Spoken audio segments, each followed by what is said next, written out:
ঠিক আছে। আর জি আমরা স্যার। আজকে আজকে আমরা যেটা করব, আমরা এই পদের আলোচনাটা আছে, এটা আমরা বিস্তারিত আলোচনা করব। হ্যাঁ, ক্রিয়ার কাল থেকে আসলে খুব একটা প্রশ্ন আসেও না, আর তাছাড়া আপনারা একটু দেখলেও আপনারা মানে প্রিভিয়াস কোশ্চেন গুলো যদি একটু দেখেন তাহলে বুঝতে পারবেন। হ্যাঁ, ক্রিয়ার কাল হচ্ছে কোনটা আমি একটু সংক্ষেপে বলে দিই, তাহলে আপনাদের পড়তে সুবিধা হবে। কেমন? স্যার ক্রিয়ার কালটা হচ্ছে, স্যার স্ক্রিন শেয়ারটা মনে হয় অফ দেখা করা আছে। স্ক্রিন আচ্ছা, শেয়ার অফ করা মেবি। স্ক্রিন শেয়ার অফ করা।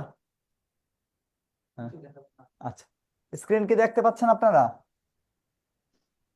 না স্যার স্যার। স্যার আপনি স্ক্রিনটা পিন করেন, এখানে আমি যে যে কথা লিখছি বলছি সেটা ব্ল্যাক কি করা দেখতে আছে স্যার, পাচ্ছেন? কিছুই দেখা যাচ্ছে না। কিছু এখন দেখা যাচ্ছে না, ঠিক করে দেন, দেখেন। আপনাকে দেখাবো, দেখাবো। এখনো দেখা যাচ্ছে না স্যার। এখন কি দেখতে পাচ্ছেন? না স্যার, শুধু ক্যারিয়ার ম্যাপ লেখা আছে। হুম?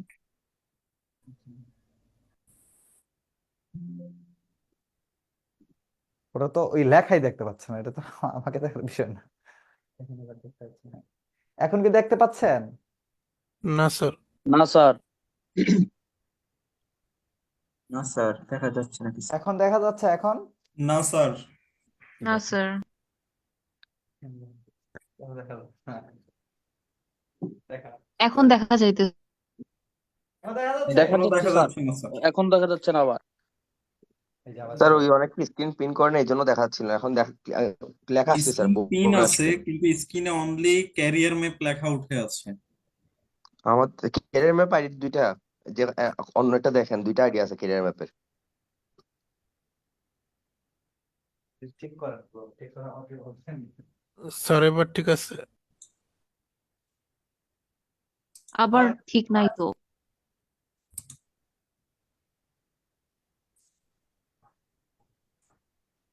স্যার বোর্ড দেখতে আসছে, পাচ্ছি না। বোর্ড আসছে, ওই প্রিন্ট করে নিতে হবে। জি স্যার, এখন দেখা যাচ্ছে।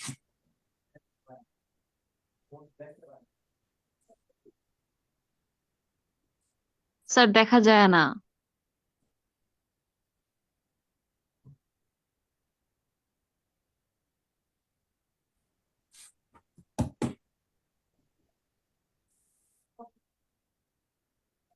এখন কি সবাই দেখতে পাচ্ছেন এখন? জি স্যার। সবাই জি কি স্যার। দেখতে পাচ্ছেন? স্যার এখন দেখা জি স্যার। যাচ্ছে। ওকে, ঠিক আছে। কি তাহলে দেখা আমরা যাচ্ছে? শুরু করি আলোচনা। হ্যাঁ, আচ্ছা সবাই শুনুন। আমরা আজকে যে বিষয়গুলো আমাদের দেওয়া আছে, হ্যাঁ, আমি এই দুইটা বিষয় একটু শর্ট করে বলে দিচ্ছি, আপনারা একটু দেখে নেবেন। হ্যাঁ, আর আমাদের আজকে যে টপিক আলোচনা আছে এটা হচ্ছে যেমন কি ক্রিয়ার কাল। হ্যাঁ, ক্রিয়ার কাল, ক্রিয়ার কাল মানে হচ্ছে আপনারা ইংরেজিতে টেন্স পড়ে আসছেন না? জি এই স্যার। টেন্সের ঠিক কি বাংলাটাই হলো কি আমাদের ক্রিয়ার কাল। হ্যাঁ, যে ক্রিয়ার কাল আছে মানে যেই যেটা দ্বারা কোনো কাজ করা বোঝায়, যে একটা কাজ যে সময় সংগঠিত হয় সেটাকে বলা হয় কি ক্রিয়ার কাল। আমাদের ক্রিয়ার কাল আছে তিন প্রকারের। একটা হলো কি কাল আছে, এটা আপনারা সবাই জানেন, অতীত কাল, ভবিষ্যৎ কাল, আর হলো কি বর্তমান কাল। এটা খুবই ইজি একটা টপিক। আপনারা যদি উদাহরণগুলো একটু দেখেন আপনারা নিজেরাই বুঝতে পারবেন। ঠিক আছে, এটা নিয়ে কোনো টেনশনের কিছু নাই।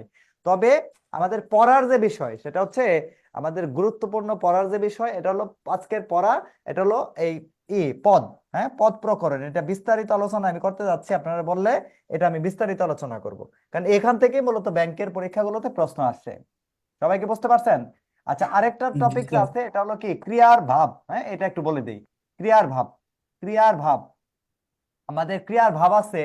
আমাদের ক্রিয়ার ভাব যেটা আছে মানে একটা ক্রিয়াপদ দিয়ে একটা ক্রিয়া সংগঠিত হওয়ার যে রীতি বা ধরন সেটাকে বলা হয় কি ক্রিয়ার ভাব।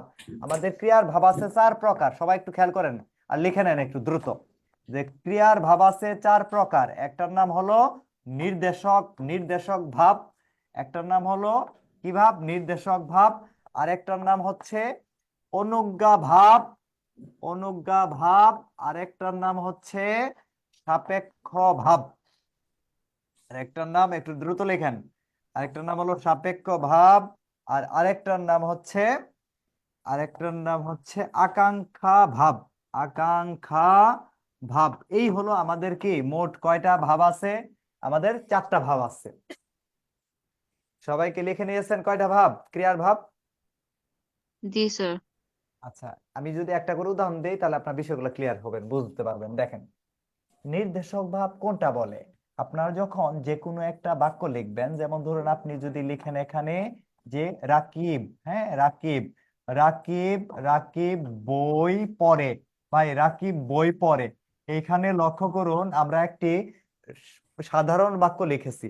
যখন একটি সাধারণ বাক্য থাকবে মনে রাখবেন তখন সেটিকে আমরা কি বলবো, নির্দেশক ভাব থাকবে, নির্দেশক ভাব বলবো।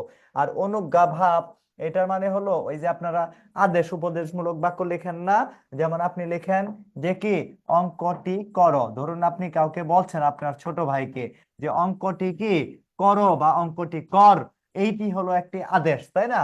যদি আদেশ উপদেশ দেওয়া হয়, অনুরোধ করা হয়, তখন সেগুলো সে জাতীয় বাক্যগুলোকে বলা হয় কি ভাব, অনুজ্ঞা ভাব, অনুজ্ঞা ভাব।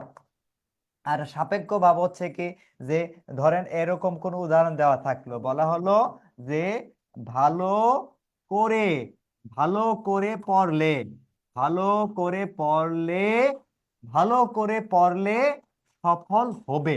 ধরুন ভালো করলে পড়লে, ভালো করে পড়লে সফল হবে, আমি একটি বাক্য লিখেছি।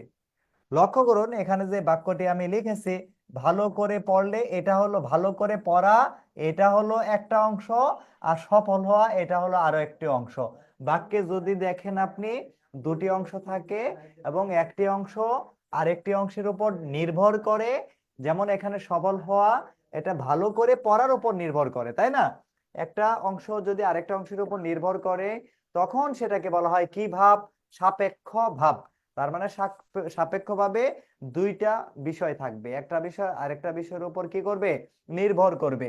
আর আকাঙ্ক্ষা ভাব হবে কোনটা, যেটা দ্বারা বক্তার কোনো ইচ্ছা, বক্তার কোনো ইচ্ছা সরাসরি ব্যক্ত হবে। যেমন আপনারা অনেক সময় বলেন না এরকম, যেমন কাউকে বলেন যে তার, তার মঙ্গল হোক, তার কি হোক, মঙ্গল হোক। তাহলে এই যে তার মঙ্গল হোক, আপনি অনেক সময় বলেন এরকম ভাবে বলেন যা হবার হোক, যা হবার হোক, এই যে তার জয় হোক, অমর হোক, এই জাতীয় যে সরাসরি মনের ইচ্ছা, সেটাকেই বলা হয় কি ভাব, আকাঙ্ক্ষা ভাব। এই হলো আমাদের চারটা ভাগ, চারটা ভাব। তবে একটু মনে রাখবেন নির্দেশক ভাব বলতে এটা কিন্তু আপনারা সবাই ভুল করেন, আপনারা মনে করেন কি নির্দেশক মানে হলো কেউ কাউকে নির্দেশ দিবে, ভাই এখানে কিন্তু কোনো নির্দেশ দেওয়ার কোনো বিষয় নয়। এখানে মনে রাখবেন খুবই সাধারণ বাক্য, মানে সরল বাক্য, যেমন রাকিব কি পড়ে, বই পড়ে, এখানে কিন্তু কেউ কাউকে আদেশ দিচ্ছে না, উপদেশ দিচ্ছে না, বা অনুরোধ করছে না। এই জাতীয় বিষয় থাকলে সেটাকে আমরা কি অ্যান্সার করব, নির্দেশক ভাব উত্তর করব। আপনারা কি এই চারটি বিষয় কি বুঝতে পেরেছেন বলুন? স্যার হুম।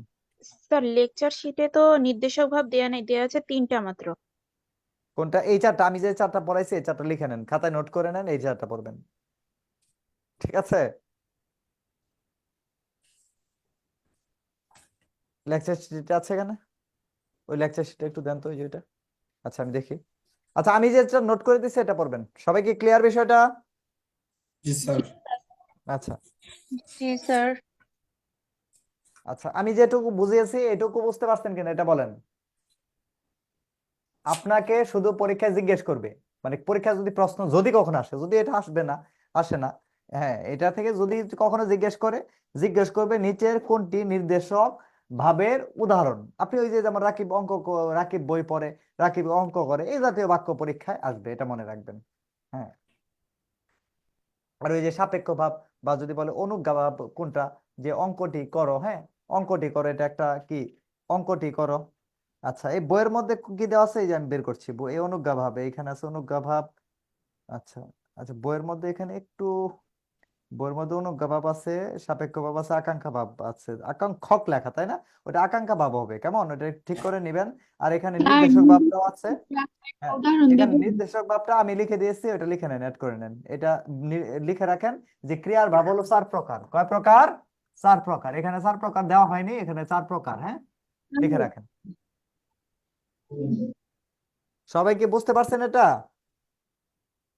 জি স্যার। ওকে, এখন লিখেন পদ। টপিক কি লিখবেন? পদ লিখেন।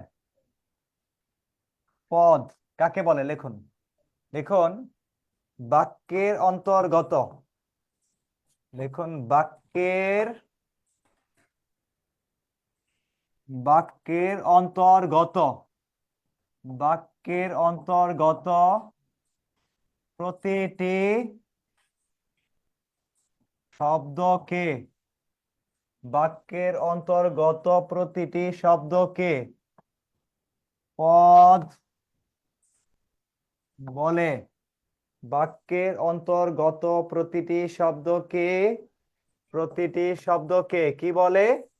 পদ বলে। লিখুন পদ। আমরা যে পদ পড়ছি, লিখুন পদ প্রধানত, লিখুন পদ প্রধানত দুই প্রকার। যদি জিজ্ঞেস করে পদ প্রধানত কয় প্রকার, এই টপিকটা কিন্তু, পদের টপিক কিন্তু অনেক গুরুত্বপূর্ণ ভাই। ওই যে ক্রিয়ার কাল, ক্রিয়ার বাবা আমি কিন্তু অল্প কথায় শেষ করে দিয়েছি। প্রশ্ন কিন্তু এখান থেকে আসবে না, প্রশ্ন আসবে এই যে এখান থেকে, পদ থেকে। হ্যাঁ, পদ হলো প্রধানত দুই প্রকার। কি কি দুই প্রকার? 1 নম্বর লিখুন, 1 নম্বর লিখুন সব্যয় পদ, আর 2 নম্বর লিখুন অব্যয় পদ। 1 নম্বর সব্যয় পদ, আরেকটা কি পদ? অব্যয় পদ। এই সব্যয় পদ আবার হইল 4 প্রকার। লক্ষ্য করুন, সব্যয় পদ 4 প্রকার। কি কি? 1 নম্বর লিখুন বিশেষ্য পদ, আর 2 নম্বর লিখুন বিশেষণ পদ, আরেকটা লিখুন সর্বনাম পদ, আরেকটা লিখুন ক্রিয়াপদ, আরেকটা হলো ক্রিয়াপদ। তাহলে এখানে সব্যয় পদ হলো কয় প্রকার? 4 প্রকার। আরেকটি আছে অব্যয় পদ। তাহলে এখন যদি আমরা এই সবগুলাকে মোট লিখি, তাহলে লেখা যাবে মোট পদ কত প্রকার? আপনারা বলুন, কত প্রকার পেয়েছে এখানে? কত প্রকার 5 প্রকার। পেয়েছি, তাই না? মনে রাখবেন, এই 5 প্রকার, তো এটা পদ হলো মোট 5 প্রকার, তাই না? আপনারা কি জানেন যে বাংলা ব্যাকরণ বই অনেক চেঞ্জ হয়েছে, অনেক কিছু তথ্য পরিবর্তন হয়েছে, নতুন একটি বাংলা ব্যাকরণ বই হয়েছে, নতুন বইতে বলা হয়েছে পদ কিন্তু এখন কিন্তু আর 5 প্রকার নেই। বর্তমানে পদ হয়েছে কত প্রকার জানেন? 8 প্রকার। সবকিছুর দাম বাড়ে, তাই না? কাঁচামরিচের দাম বাড়ে, ডিমের দাম বাড়ে, পদের দাম বেড়েছে। পদ ছিল আগে কয় প্রকার? 5 প্রকার। বর্তমানে কত প্রকার বলেন? বর্তমানে হলো 8 প্রকার। আগে ছিল কয় প্রকার? 5 প্রকার। আগে ছিল 5 প্রকার, কিন্তু বর্তমানে কয় প্রকার? 8 প্রকার। পরীক্ষায় যদি প্রশ্ন আসে অবশ্যই 8 প্রকার উত্তর করতে হবে। হ্যাঁ, এখন এই 8 প্রকারের মধ্যে কি কি প্রকার আমরা দ্রুত লিখে ফেলবো। হ্যাঁ, 1 নম্বর লিখুন, 1 নম্বর লিখুন বিশেষ্য পদ, 1 নম্বর বিশেষ্য পদ। 2 নম্বর লিখবেন বিশেষণ পদ, 1 নম্বর বিশেষ্য, 2 নম্বর লিখবেন বিশেষণ পদ। এরপরে 3 নম্বর লিখবেন সর্বনাম পদ, এরপরে 4 নম্বর লিখবেন ক্রিয়াপদ। এবার আপনারা বলুন তো, এখানে আমরা পূর্বের যে 5 প্রকার ছিল, ওই 5 প্রকারের মধ্যে আমরা এখানে কয় প্রকার লিখেছি বলেন তো? 4 4 প্রকার। 5 প্রকারের মধ্যে কিন্তু আমরা 4 প্রকার লিখেছি, তাই না? বলুন তো আপনারা, তাহলে পূর্বের 5 প্রকারের মধ্যে কোনটা বাতিল হয়েছে? অব্যয়। অব্যয় পদ। তাহলে অব্যয় পদ, তাহলে ব্যাপার হলো কি, বর্তমানে কোন পদটা বিলুপ্ত হয়েছে? আপনারা বলুন তো, কোনটি বিলুপ্ত হয়েছে? আমি মার্ক করে দিচ্ছি, কোনটি? অব্যয় পদ। তাহলে বর্তমানে অব্যয় পদ নেই। তাহলে অব্যয় পদ যেহেতু নেই, তাহলে পূর্বের আছে যে 4 প্রকার, তাহলে বর্তমানে পদ তো 8 প্রকার, তাই না? তাহলে নতুন পদ কয়টা হবে বলেন? নতুন কয়টা পদ যুক্ত হয়েছে? 4টা। তাহলে নতুন 4টার নাম পাশাপাশি লিখে নেবেন। সবাই লিখবেন, 1 নম্বর লিখুন নতুন একটা পদের নাম, এটার নাম হলো ক্রিয়া বিশেষণ। এটা নতুন একটি পদ, এটির নাম হলো কি বিশেষণ বলেছি বলুন? ক্রিয়া বিশেষণ। ক্রিয়া বিশেষণ। 2 নম্বর আরো একটি নাম, এটির নাম হলো যোজক, যোজক। আর 3 নম্বরে লিখুন হলো অনুসর্গ। 3 নম্বরে নাম লিখবেন, 3 নম্বরে নাম লিখবেন অনুসর্গ। অনুসর্গ, এটি হলো অনুসর্গ, আরো একটি পদ অনুসর্গ। আর 4 নম্বর লিখবেন আরেকটি পদ, এই পদের নতুন নাম হলো, এটি হলো আবেগ। আপনাদের প্রচুর আবেগ আছে, তাই না? এই জন্যই এটা নতুন পদ করা হলো। এই পদের নাম দেওয়া হলো কি? আবেগ। স্যার হ্যালো, শুনতে পাচ্ছেন? হ্যাঁ হ্যাঁ, শুনতে পাচ্ছি, বলেন। স্যার স্যার অনেকে তো বলতেছে স্যার পুরাতন বই যেটা সেটাতে ফিরে যাবে বোধহয় মেবি কারিকুলাম, তাহলে কি আমরা নতুন বই সম্পর্কে পুরোনো বইতে ফিরে গেলেও এই যে পদের যে 8 প্রকার আছে, এই 8 প্রকার জানতে হবে আপনাকে। কারণ এই 8টা প্রকারের ভিতর থেকে ক্রিয়া বিশেষণ যোজক থেকেও পরীক্ষা প্রশ্ন আসে, তখনও 8 প্রকার পড়তে হবে আপনাকে। ঠিক আছে? জি স্যার। তখন আপনাকে জানতেই হবে, এটা মাপ নাই। কেমন? এটা আপনার 8 প্রকার জানতে হবে। যারা এটা আগেও যারা পড়াশোনা করতো তারাও এই, যারা ভালো প্রস্তুতি নেয় তারা এই 8 প্রকারই পড়েছে। যারা ভালো প্রস্তুতি নেয় না, যারা ফাঁকিবাজি চিন্তা করে, তারা শুধু এই যে 5 প্রকার পড়ে তারা মনে করে আমার প্রিপারেশন শেষ, তাই না? আর প্রকৃত ভাষটা কিন্তু আসে কোথায়? প্রকৃত ভাষটা খেতে হয় চূড়ান্ত পরীক্ষার মধ্যে। অর্থাৎ 8 প্রকারই পড়তে হবে ভাইয়া, আর দুইটাই জানতে হবে। দুইটা জানলে আপনার জন্য বিষয়গুলো একদম ক্লিয়ার হবে। জি স্যার, বুঝতে পারছি। Thank you. এই ভাইয়া যারা আজকে ক্লাসে যুক্ত আছেন, হ্যাঁ, সকলের উদ্দেশ্যে বলছি, আপনাদের যে কোনো প্রশ্ন থাকলে কিন্তু আমাকে করা যাবে, কেমন? যে কোনো প্রশ্ন থাকলে আপনাকে জিজ্ঞেস করবেন, ঠিক আছে? যে কোনো কথা, কোনো অসুবিধা নাই, আমি কোনো কিছুতে মাইন্ড করি না, হ্যাঁ, সকল প্রশ্নের উত্তর আমি দেই। আচ্ছা, আপনাকে শ্রেণী বিভাগটা লিখেছেন ভাই? সবাই বলেন। জি স্যার। জি স্যার। জি, লেখা শেষ। এখন এখন আমরা এই প্রত্যেকটা শ্রেণী বিভাগ নিয়ে আমি আলোচনা করব, কারণ শ্রেণী বিভাগ থেকে পরীক্ষায় প্রশ্ন আসে, ব্যাংকের পরীক্ষায় প্রশ্ন থাকবেই এই পদ থেকে, হ্যাঁ। আচ্ছা, আমরা প্রথমেই লিখবো, মুছে দিলাম, হ্যাঁ। প্রথমে স্যার। আমরা লিখবো বিশেষ্য পদ। প্রথমে আমরা লিখবো কি পদ? বিশেষ্য পদ। আচ্ছা স্যার, বিশেষ এখানে আপনি 2বার লিখলেন মোট পদ 5 প্রকার, আর এক জায়গায় লিখলেন স্যার নতুন বই অনুসারে 8 প্রকার। সেক্ষেত্রে স্যার হ্যাঁ, অ্যান্সার তাহলে কোনটা করব? পরীক্ষায় যদি জিজ্ঞেস করে কত প্রকার, তখন আপনারা উত্তর করবেন 8 প্রকার। যদি এমসিকিউতে 8 এবং 5 দুটি থাকে, আপনারা অবশ্যই উত্তর করবেন 8 প্রকার।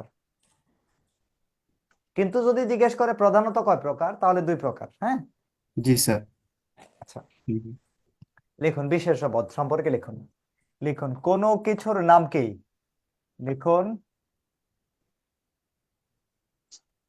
কোনো কিছুর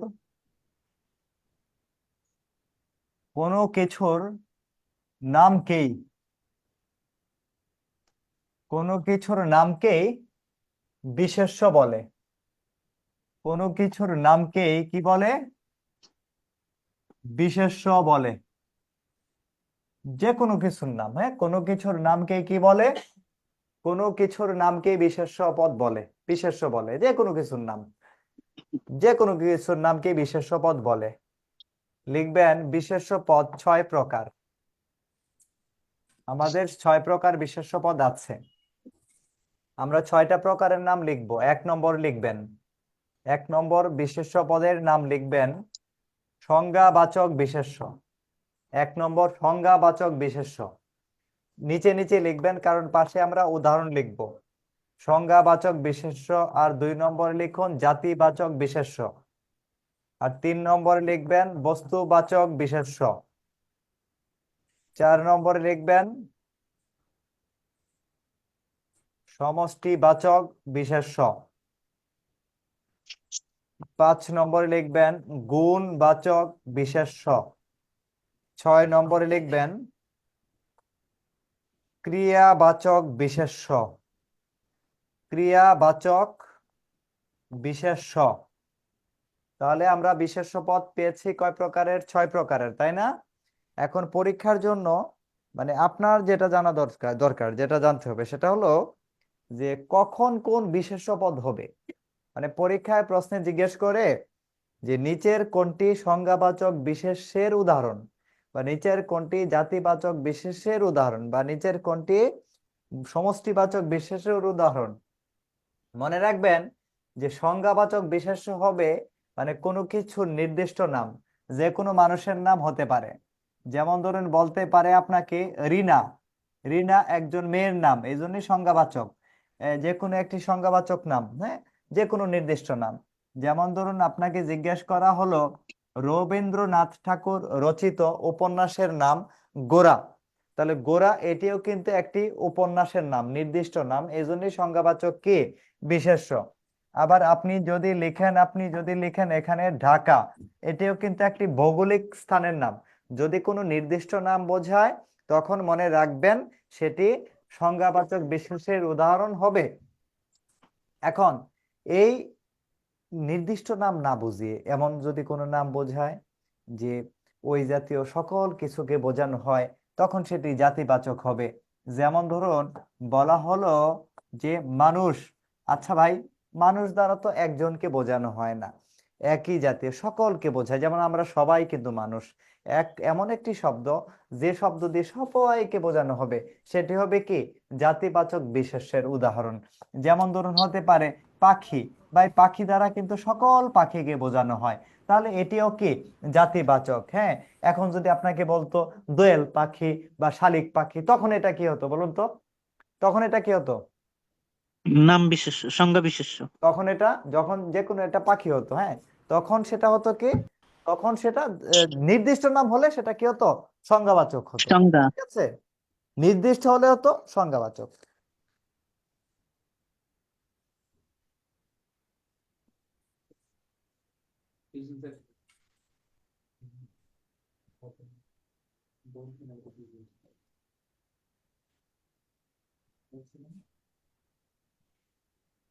আচ্ছা আচ্ছা, এটুকু কি বুঝতে পারছেন আপনারা?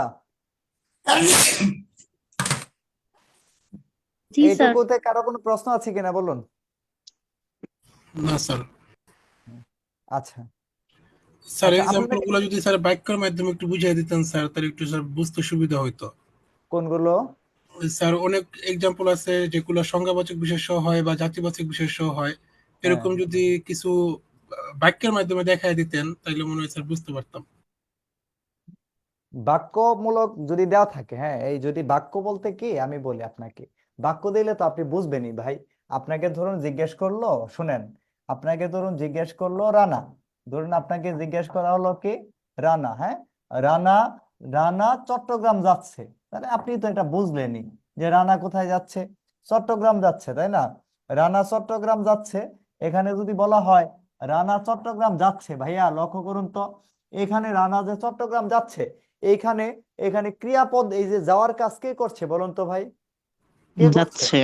রানা করছে না, বলুন তো? জি স্যার। রানা তো সে তো কাজ করছে, তাই না? তাহলে রানা এখানে কাজ করছে, সে তো যাওয়ার কাজ করছে, ঠিক কিনা? সে যাওয়ার কাজ করছে, সে এখানে যে তো একটা নির্দিষ্ট নাম, নির্দিষ্ট নাম হলে সেটা কি হবে বলেন? সংজ্ঞাবাচক হবে। এটা তো খুব ইজি বিষয়। এখন এটা বাক্যে থাকলেও পারবেন, আর এটা বাক্যে না থাকলেও পারবেন, পারবেন না? আর পরীক্ষায় তো ভাইয়া বাক্য থাকবে না, পরীক্ষায় এভাবে যে কোনো একটি শব্দ দেওয়া থাকবে, পরীক্ষায় যে কোনো একটি শব্দ দেওয়া থাকবে। জি হ্যাঁ, স্যার, বুঝতে পারছি। মানে পরীক্ষা আপনাকে ধরুন জিজ্ঞেস করবে, যেমন আমি বলি একটা প্রশ্ন অনেকবার এসছে, এটা হলো এই যে নদী, হ্যাঁ, এটা হলো কি নদী। ভাইয়া দেখুন তো, নদী যে নামটি আছে, হ্যাঁ, নদী যে নামটি আছে, ভাই নদী দ্বারা কি বোঝানো হয় বলেন তো? এটা কি সাধারণ নাম নাকি এটা নির্দিষ্ট নাম? সাধারণ হ্যাঁ, নাম স্যার, কি নাম? সাধারণ নাম এটা স্যার, এই সকল নদী নদী, দ্বারা কি ভাই সকল নদীকে বোঝানো হয় না বলেন? সকল নদী স্যার, পৃথিবীর সকল নদী। যদি সকল নদীকে বোঝানো হয় তখন সেটা কি আনসার করবেন বলেন? জাতিবাচক। জাতি। জাতি জাতিবাচক বিশেষ। উত্তর করবেন। এখন যদি আপনাকে ভাই এটা যদি নদীবাচক না দিয়ে ধরেন আপনাকে যদি জিজ্ঞেস করতো পদ্মা নদী, ভাইয়া বলুন তো পদ্মা নদী এটা কি নদী? এটা কি নির্দিষ্ট নাম হয়ে গেল না? এটা ফিক্সড একটা নাম হয়ে গেল না? জি স্যার, সংজ্ঞাবাচক বিশেষ্য। যখন একটা ফিক্সড নির্দিষ্ট নাম হবে তখন এটা কি হবে বলেন? জাতিবাচক হবে। সংজ্ঞা। সংজ্ঞা বা নামবাচক। স্যার সংজ্ঞা হবে না স্যার? তখন হ্যাঁ, সরি, এই যখন নির্দিষ্ট নাম হবে তখন তো এটা কি হবে? সংজ্ঞাবাচক হবে না? বলেন, সংজ্ঞাবাচক হবে। জি স্যার। জি স্যার। ঠিক আছে, আর যদি বলে নদী, শুধু নদী, তাহলে শুধু নদী দ্বারা এটা কি হবে বলেন? জাতিবাচক হবে না? জাতি। হ্যাঁ, জাতিবাচক। জি স্যার। ভাইয়া বুঝতে পারছেন সবাই কি বলেছে? জি স্যার। আচ্ছা, জি স্যার। এখন আমরা এই যে বস্তুবাচকের ক্ষেত্রে একটু যদি আসি, হ্যাঁ, বস্তুবাচকের ক্ষেত্রে যদি আসি, যে বস্তুবাচক কেমন হবে দেখুন। যেমন যদি ধরুন আপনাকে বলা হলো যে মাটি, ধরুন বলা হলো চিনি, ভাইয়া মাটি চিনি, ভাই এই ধরনের শব্দগুলা কি বলেন তো? এটা কি ভাই একটা মানে উপাদানবাচক শব্দ না বলেন? জি স্যার, ম্যাটেরিয়াল নাম, জি স্যার। বস্তুবাচক। জড় পদার্থ, তাই না? যদি জড় কোনো পদার্থ থাকে, মনে রাখবেন জড় পদার্থ থাকলে ওইটাকে তখন কি বলা যাবে? ওইটাকে তখন বলা যাবে কি বস্তুবাচক। এটা জড় বস্তু। পদার্থ। যেমন ধরুন আপনাকে যদি জিজ্ঞেস করে ভাই কলম, ভাই কলম এটা কি? কলমের কি জান আছে, প্রাণ আছে? কলম কি দৌড়াইতে পারে, হাঁটতে জি পারে? না স্যার। প্রাণ টান কিছু নাই, তাই না? যেহেতু নাই সুতরাং সেটা কি হবে? বস্তুবাচক হবে। স্যার এখানে কিছু হ্যাঁ, পানি হবে স্যার? কোনটা ভাইয়া? হ্যাঁ, এই এখানে কি ভাইয়া পানি? পানি হবে। এই ক্ষেত্রে একটু মনে রাখবেন, হ্যাঁ, যদি বলে পানি, হ্যাঁ, যদি বলে পানি, আবার যদি বলা হয় আকাশ, হ্যাঁ, যদি বলে পানি এরপর যদি বলে আকাশ, যদি বলে বাতাস, এই তিনটি উদাহরণও কিন্তু ভাই মনে রাখবেন, এই তিনটি উদাহরণও কিন্তু বস্তুবাচকের মধ্যেই আসবে। কিন্তু স্যার একটু এগুলো খেয়াল করেন, আকাশ বাতাস এটা কিন্তু বস্তুর মতো কোনো কিছু নাই, তাই না? বস্তুর মতো মানে এটা আকাশের তো আর এটা বস্তুর মতো বৈশিষ্ট্য সবকিছু আমরা পাই না, পাই কিনা? না পেলেও মনে রাখবেন আকাশ বাতাস এটাও বস্তুবাচক মধ্যেই উত্তর করতে হবে। স্যার এগুলোকে ম্যাটেরিয়াল নাউনের মতো অনেকটা। হ্যাঁ, ম্যাটেরিয়াল নাউনের মতো, রাইট রাইট, ম্যাটেরিয়াল নাউনই এটা বাংলায়, কেমন? জি স্যার। তাহলে স্যার আকাশ বাতাস সেটাও এটার অন্তর্ভুক্ত হবে। এটাও হবে বস্তুবাচক, হ্যাঁ। এরপরে এই সমষ্টিবাচক, সমষ্টিবাচকের ক্ষেত্রে মনে রাখবেন, সমষ্টিবাচকের ক্ষেত্রে মনে রাখবেন যেমন আছে এই যে দেখেন সভা, ভাই পরে আছে কি সমিতি, সভা সমিতি, পরে হইতে পারে ঝাঁক। আপনি একটা ব্যাপার খেয়াল করেন তো ভাই, এখানে এই যে সভা যে আছে, হ্যাঁ, এই যে সভা যে আছে, এই সভা এই একজনই কি সভা করা যাবে বলুন তো ভাই? না স্যার। জি না স্যার, হ্যাঁ অনেকে মিলে সভা হয়, হ্যাঁ, অনেকজন মিলে একটা সভা হয়। একজনে মিলে তো সভা করা যায় না, অনেক মানুষের সমষ্টি, এই জন্য এটা কি সমষ্টিবাচক কি বিশেষ্য? সমিতি, এই সমিতি কি একজনে করতে পারবেন বলেন তো ভাই? জি করা না যাবে স্যার। না। না তাহলে স্যার। আবার এই যে ধরেন কোথাও আপনি দেখছেন একটি পাখি উড়ে যাচ্ছে, ভাই আপনি কি বলতে পারবেন যে পাখি এক ঝাঁক পাখি উঠছে? বলা যাবে? জি না স্যার। তার মানে এক ঝাঁক বলতে কি অনেকগুলাকে বোঝানো হয়, তাই না? তার মানে ঝাঁক বলতে অনেকগুলাকে বোঝানো হয়। ঠিক এরকম সমষ্টিবাচক হবে। গুণবাচকের উদাহরণ হবে যেমন ধরুন বলা হতে পারে যে তরুণের গুণ, ভাই তরুণের গুণকে আমরা কি বলি বলুন তো? তরুণের তারুণ্য। গুণকে বলি আমরা কি? তারুণ্য। তরুণের গুণকে বলি আমরা তারুণ্য। আবার আমরা বীরের যে গুণ, বীরের গুণকে আমরা কি বীরত্ব, বলি? বীরত্ব, বীরের গুণকে আমরা কি বলি? বীরের গুণকে আমরা কি বলি? বীরত্ব। বীরত্ব, বীরত্ব, হ্যাঁ। বীরত্ব। বীরের গুণকে আমরা বলি কি? বীরত্ব। তাহলে এইরকম ভাবে যদি বলে আমরা সুন্দরের গুণ, ভাই সুন্দরের যে গুণ এটাকে আমরা কি বলি বলুন তো? সৌন্দর্য সৌন্দর্য। বলি, তাই না? তাহলে আমরা এটা খেয়াল করব, তারুণ্য, বীরত্ব, সৌন্দর্য এই ধরনের বিষয় থাকলে তখন এটাকে আমরা কি বলবো বলেন? গুণবাচক গুণবাচক বিশেষ্য। বিশেষ্য বলবো। বাচক বিশেষ্য। এটুকু কি বুঝতে পারছেন সবাই? ক্রিয়াবাচক জি স্যার। বিশেষ্যে মনে রাখবেন যে এটা এমন উদাহরণ থাকবে যেটা দ্বারা মনে হবে কাজের মতো, যেমন এই যে গমন, গমন, ভোজন, গমন ভোজন, দর্শন, এই জাতীয় উদাহরণ যদি কোথাও দেখেন, এই যে অনযুক্ত, দেখেন সবগুলোর শেষে কি আছে? সবার শেষে কি যুক্ত আছে বলেন তো ভাই? অনযুক্ত আছে, দেখেন গমন, ভোজন, দর্শন অনযুক্ত আছে না? যদি দেখেন আপনি স্যার। অনযুক্ত থাকে আর তখন দেখা সেটা যাচ্ছে মনে না, রাখবেন, সেটা ব্ল্যাকবোর্ড দেখা যাচ্ছে না। ক্রিয়াবাচক বিশেষ্য হবে। স্যার স্যার স্ক্রিন ব্যাটারি চলে গেছে মনে হয় ক্যামেরার। আউট। কি ভাইয়া দেখা যায় না? জি না স্যার। চার্জ শেষ হয়তো, আচ্ছা দেখছি, ঠিক ব্যাটারি এক্সস্টেড। কি যন্ত্রপাতি রাখছেন, চলে না ঠিক মতো, দেখা যায় না, স্যার প্যানেলে দাগ পড়ে গেছে। তাই না?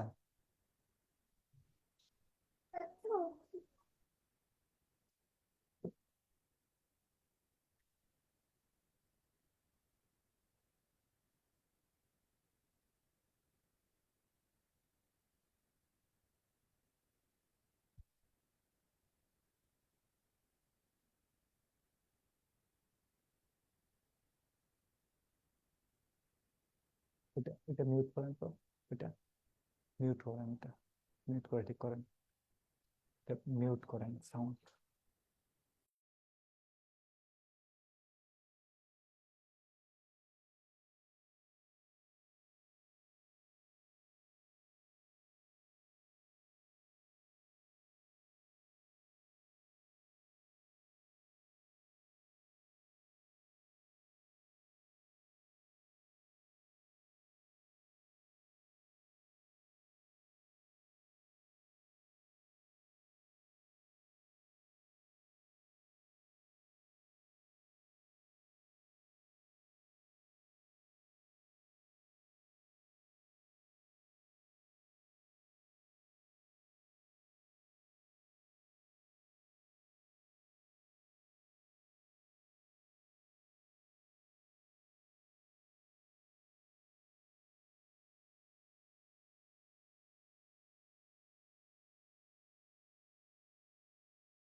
আচ্ছা এ পর্যন্ত কি বুঝতে পারছেন ভাই সবাই? জি স্যার। আমি বলেছি কি যে যদি দেখেন আপনি গমন, গমন, ভোজন এবং দর্শন। এখানে যদি দেখেন আপনি যে এখানে অনযুক্ত থাকে তখন সেটাকে আপনি কি অ্যান্সার করবেন বলেন? ক্রিয়াবাচক কি? বিশেষ্য অ্যান্সার করবেন। অর্থাৎ এটা কি থাকবে বলেন? অনযুক্ত থাকবে, হ্যাঁ, অন থাকবে। সবাই কি ক্লিয়ার এই বিষয়টা বলেন? জি স্যার। স্যার অন মানে কি ক্রিয়া বোঝায়? এই টাইপের অন কিছু? মানে ভাইয়া, অন মানে হলো একটা প্রত্যয়, কেমন? এই অনটা প্রত্যয় যুক্ত থাকবে। এই যে দেখেন গম অন, এখানে কি আছে? অন। আবার এই যে দেখেন বোঝ অন, এখানে কি আছে? দর্শ অন। এই অন যদি আপনি দেখেন, ধরেন আপনাকে যে কোনো একটা উদাহরণ দেওয়া হলো, আপনাকে পরীক্ষায় জিজ্ঞেস করা হলো শয়ন এটা কোন পদ, এটা বিশেষ্য পদ নাকি এটা বিশেষণ পদ? হ্যাঁ, যদি জিজ্ঞেস করে এটা শয়ন কি বিশেষ্য পদ নাকি বিশেষণ পদ, ভাই একটু লক্ষ্য করেন তো। শয়ন এখানে সবার শেষে কি যুক্ত আছে বলেন তো ভাই? অনযুক্ত আছে না? যদি আপনি দেখেন অনযুক্ত থাকে তখন সেটা পরীক্ষায় উত্তর করে আসবেন এটা হলো ক্রিয়াবাচক কি বিশেষ্য, অ্যান্সার করে আসবেন। এরকম একটা কোশ্চেন দেখছিলাম স্যার কোথাও ব্যাংকে স্যার। এরকম ব্যাংকে প্রশ্ন আসে বলেই তো ভাই আমি স্যার বলতেছি। বাদন স্যার, এটা কোন শব্দ? এই টাইপের কি কিছু একটা আসছিল ছিল। বলেন? বাদন স্যার, বাদ ভাই যোগ ইন। বাদন, এটা হ্যাঁ কোন? রাইট। এই যে দেখেন অনযুক্ত আছে না? জি স্যার, এটা কোন শব্দ অনযুক্ত আছে সেটা না? জানতে- আপনি পরীক্ষায় কি উত্তর করছিলেন বলেন তো? স্যার তো এটা বোধহয় আমি উত্তর করতে ঠিক পারিনি। এটা কৃদন্ত শব্দ সঠিক মানে। রাইট রাইট, কৃদন্ত মানে হলো এদেরকে কৃদন্ত পদ, কিন্তু এদেরকে আসলে আমরা নাম কি করব? বিশেষ্য পদ আমরা অ্যান্সার করব। ঠিক আছে, এদেরকে আমরা কি অ্যান্সার করব? বিশেষ্য পদ আমরা অ্যান্সার করব। ঠিক আছে। স্যার তাহলে কৃদন্ত আর বিশেষ্য কি ডিফারেন্ট? মানে কৃদন্ত ভাইয়া, কৃদন্ত পদ যেগুলো আছে, হ্যাঁ, কৃদন্ত পদ এগুলো যদি অনযুক্ত থাকে, তবে অনযুক্ত থাকলে ওই সবগুলাই হলো নাউন মানে বিশেষ্য।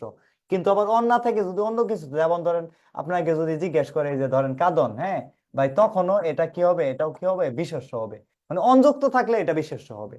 কিন্তু আবার যদি অন্তর্যুক্ত থাকে, যেমন ধরেন আপনাকে জিজ্ঞেস করলো চলন্ত, চলন্ত কিন্তু ভাই এটা অ্যাডজেক্টিভ মানে বিশেষণ, এটা কিন্তু বিশেষ্য বলা যাবে না।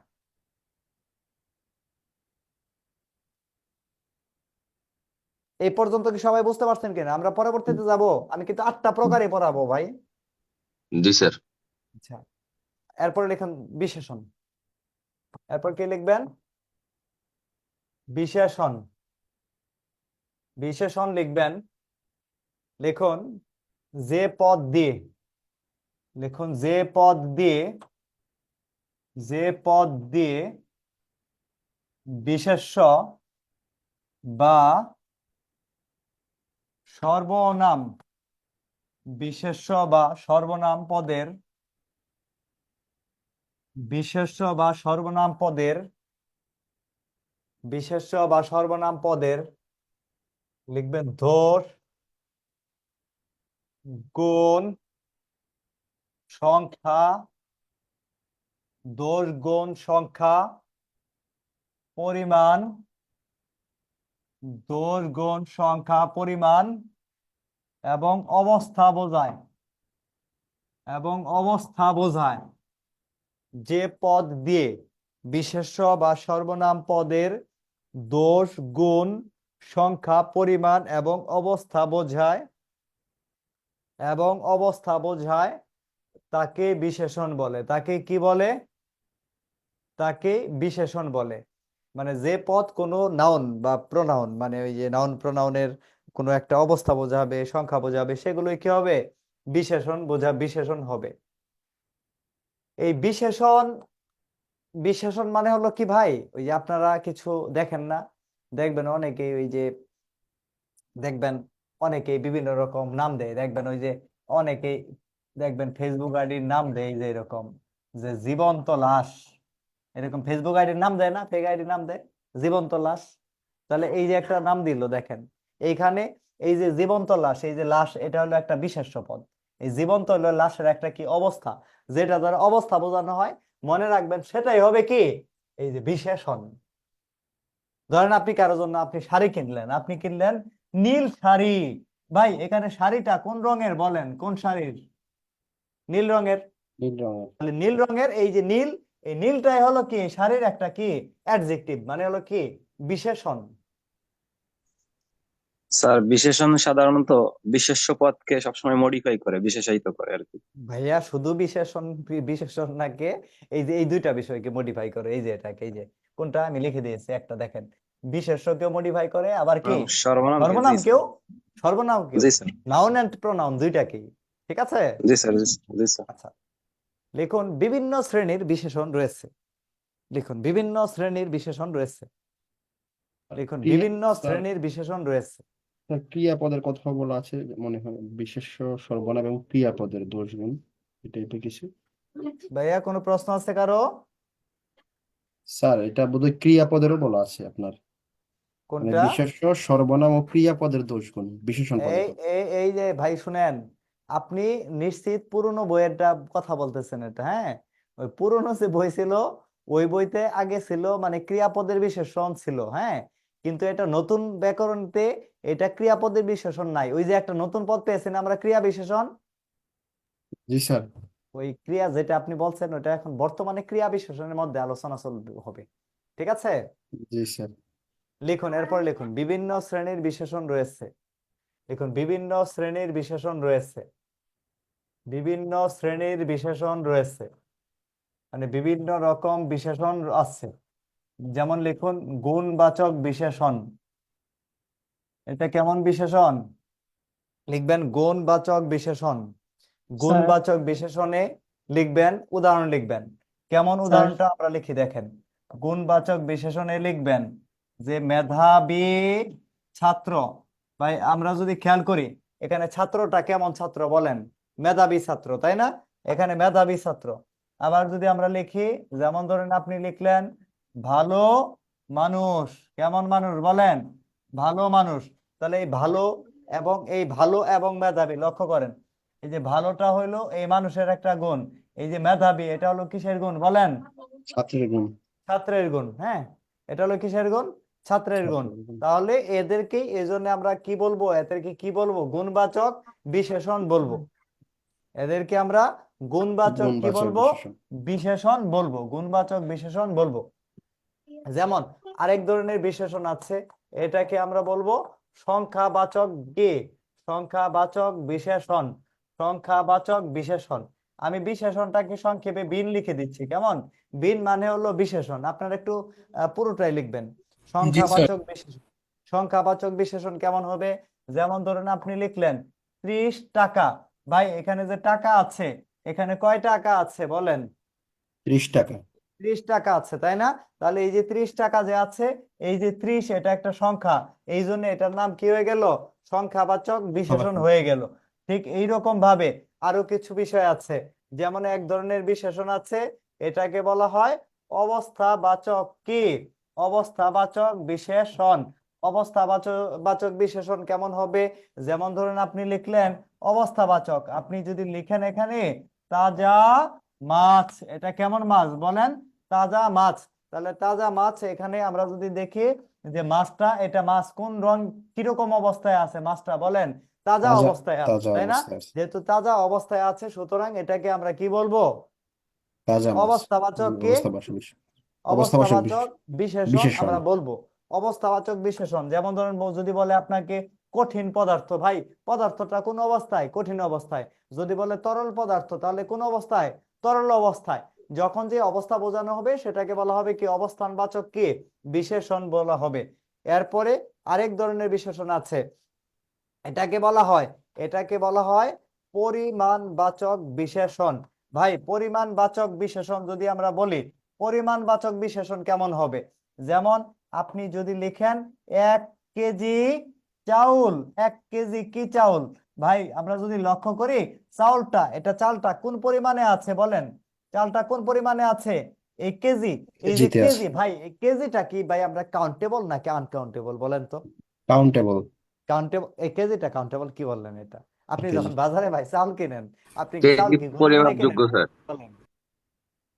কেজি পরিমাপযোগ্য চাল কিন্তু গণনা করতে গণনা হয়। করা যায় না, পরিমাপ করা আপনি কি গিয়ে বলেন যে আমাকে 1 হালি চাল দিন বলেন? তাহলে এখানে কেজিটা হইলো কি ভাই? একটা আনকাউন্টেবল, কেমন?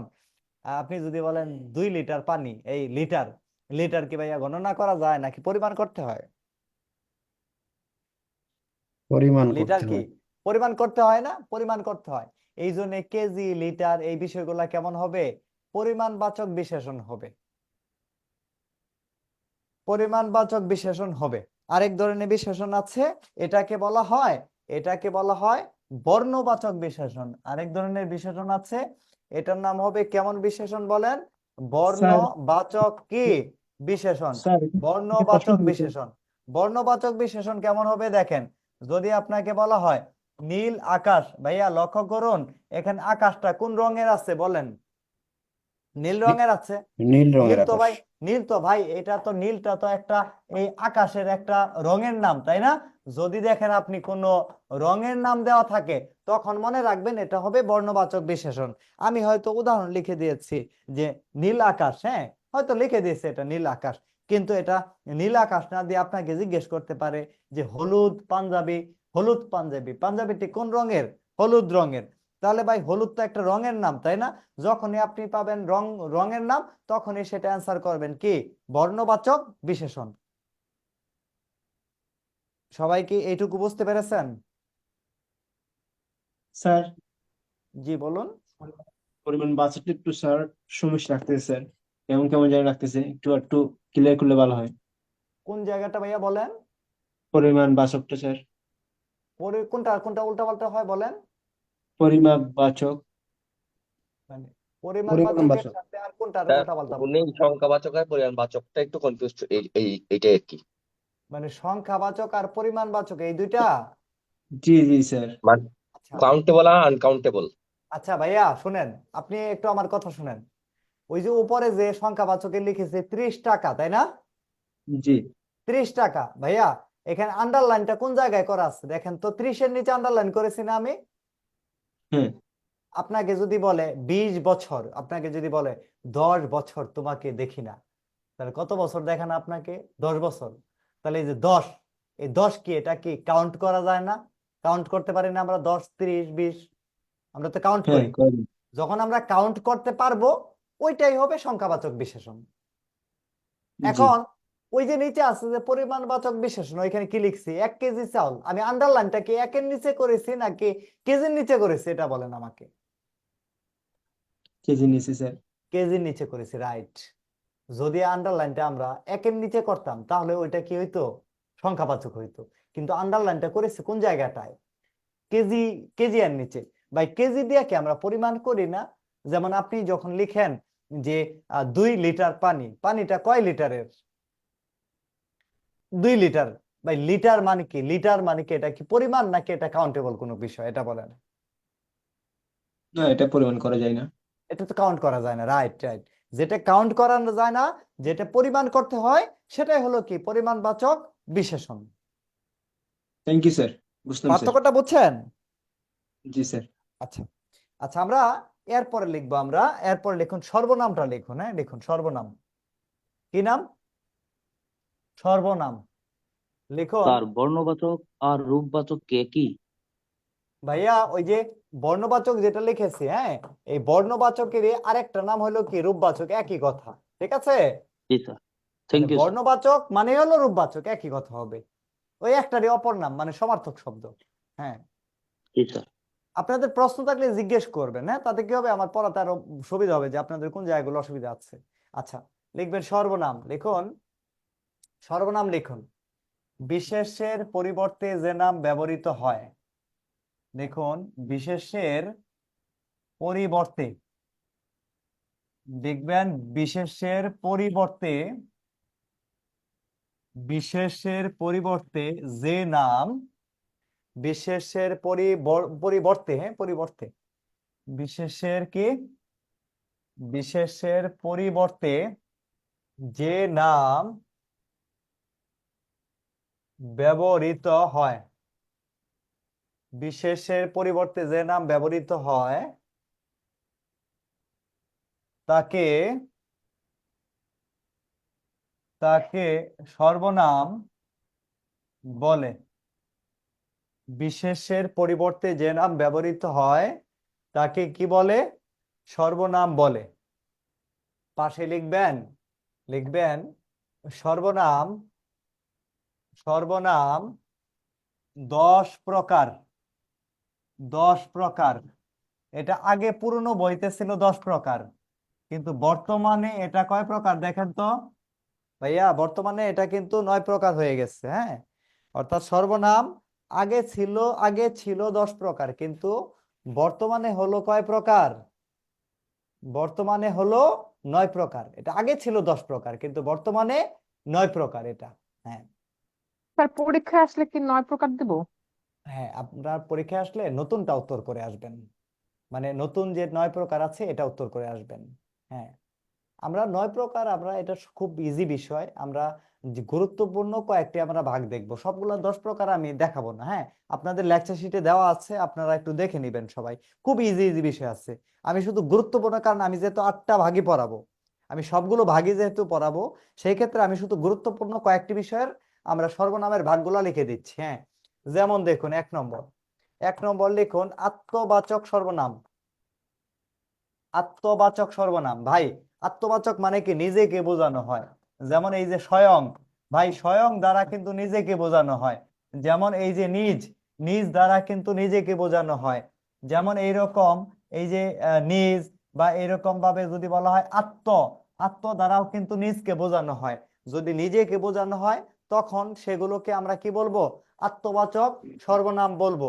আরেক ধরনের সর্বনাম আছে, এই ধরনের সর্বনামকে বলা হয় ব্যক্তিবাচক কি সর্বনাম। ব্যক্তিবাচক সর্বনাম সহজ কথা, খুবই ইজি বিষয়। আমরা যেই সর্বনামগুলো কোনো মানুষের মানে নামের পরিবর্তে ব্যবহার করব, তখন ওটাকে কি ব্যক্তির পরিবর্তে ব্যবহার করব, সেগুলোই ব্যক্তিবাচক সর্বনাম। যেমন আপনি যদি বলেন এই যে তারা, ভাই কোনো মানুষের পরিবর্তেই তো আমরা তারা লিখি। যদি আমরা লিখি সে, ভাই আমরা মানুষের পরিবর্তেই তো আমরা সে লিখি, তাই না? যদি আপনি লিখেন এখানে তুমি, ভাই তুমি, এটা তো মানুষের পরিবর্তে আমরা তুমি লিখি, ঠিক কিনা? তাহলে এই যে সে হেঁটে যাচ্ছে, আমরা যদি ধরেন কোনো মানুষ হেঁটে যায়, তখনই তো আমরা বলি সে হেঁটে যাচ্ছে, তাই না? ধরেন কোনো একটা গরু হেঁটে যাচ্ছে, কেউ কি বলতে পারবে যে সে হেলে দুলে হেঁটে যায়? গরু হেঁটে গেলে তো বলতে পারবে না, তাই না? অবশ্যই কোনো মানুষ মানে ব্যক্তির পরিবর্তে আমরা কি ব্যবহার করি? এই যে তারা, সে, তুমি, এ ধরনের সর্বনাম আমরা কি করি? ব্যবহার করি। স্যার হ্যাঁ বলেন। আপনিটা স্যার কোথায় হবে স্যার? এই আপনি যেটা আছে এটা দুইটা অর্থে হবে। আপনি এটা আপনি যেটা আছে এটা ব্যক্তিবাচক সর্বনামেও হবে, আবার আপনি এটা আত্মবাচকে হবে। আবার আপনি জিজ্ঞেস করতে পারেন যে স্যার এটা আত্মবাচক কেন হবে? আত্মবাচক এই জন্যই হবে, মানে আপনি দ্বারা এটা নিজেকেও অনেক সময় আমরা নির্দেশ করি, বলেন আমরা আপনি আপনি এই কাজ করেছে, এই যে এরকম আপনি আপনি আপনি আপনি আমি করেছি, আপনা আপনি আপনা আপনি আপনা আপনি, এই ক্ষেত্রে আত্মবাচক হবে। তবে আপনি যদি পরীক্ষায় আসে, অবশ্যই আপনারা এটা উত্তর করে আসবেন ব্যক্তিবাচকের পাশে, আপনি এটা আপনারা অ্যান্সার করবেন। যদি দেখেন ব্যক্তিবাচক নাই, তখন আপনি বিকল্প চিন্তা করতে পারেন। এখানে তো স্যার ব্যক্তিবাচকের মধ্যে দিছি স্যার। কিসে দেওয়া আছে? ব্যক্তি লেকচার আত্মবাচকে শিটের দিয়ে মধ্যে কি দেওয়া আছে? লেকচার শিটের মধ্যে আত্মবাচক দিয়ে আছে স্যার। জি ভাই, আত্মবাচক স্যার। মানে আত্মবাচক কি? আত্মবাচকে কি আত্মবাচক সর্বনামে দিয়ে আছে স্যার। আপনি আমি বলেছি লেকচার শিটের মধ্যে কি দেওয়া আছে? জি স্যার। আত্মবাচক লেকচার শিটের সর্বনাম দেওয়া আছে। কত? আত্মবাচক 33 নম্বর সর্বনাম। পৃষ্ঠা, তাই তো? ওই যে আত্মবাচকের মধ্যে, ওই যে আত্মবাচকের মধ্যে দেওয়া আছে, আমি তো এটা বললামই। ওই যে আপনা আপনি বলতে আমরা বলি না, এটা আমরা নিজেকের অর্থ ব্যবহার করি এটা। হ্যাঁ, কিন্তু পরীক্ষায় আসলে আপনি এটা ব্যক্তিবাচক উত্তর করে আসবেন। যদি দেখেন ব্যক্তিবাচক নাই, তাহলে আপনারা এটা আত্মবাচক উত্তর করে আসবেন। আমি তো এটা বলেই দিলাম আপনাকে, এটা দুইটাই হবে। মানে এই আপনি মানে কি, আমরা অনেক সময় বলি না যে আপনা আপনি, ভাই আপনা আপনি তো ভাই নিজেকেও বোঝানোর জন্য ব্যবহার করি আমরা, এই জন্য এটা আত্মবাচক বোঝানো হয়েছে। কিন্তু আত্মবাচক আপনারা উত্তর করবেন না, আমি কিন্তু এটা আপনাকে বলেছি। আমি বলেছি যে আপনি অ্যান্সার করবেন কোনটা ভাই? এটা ব্যক্তিবাচক উত্তর করবেন, এটা উত্তর করবেন না। যদি দেখেন অপশন নাই, ব্যক্তিবাচক নাই, তাহলে আপনি বিকল্প হিসাবে কি আত্মবাচক উত্তর করে আসবেন। স্যার যদি দুটোই থাকে? স্যার দুইটাও যদি থাকে তাহলে আপনি ব্যক্তিবাচক উত্তর করে আসবেন, ঠিক আছে? যদি ব্যক্তিবাচক অপশনে না থাকে, তাহলে আপনি উত্তর করে আসবেন ওই যে আত্মবাচক।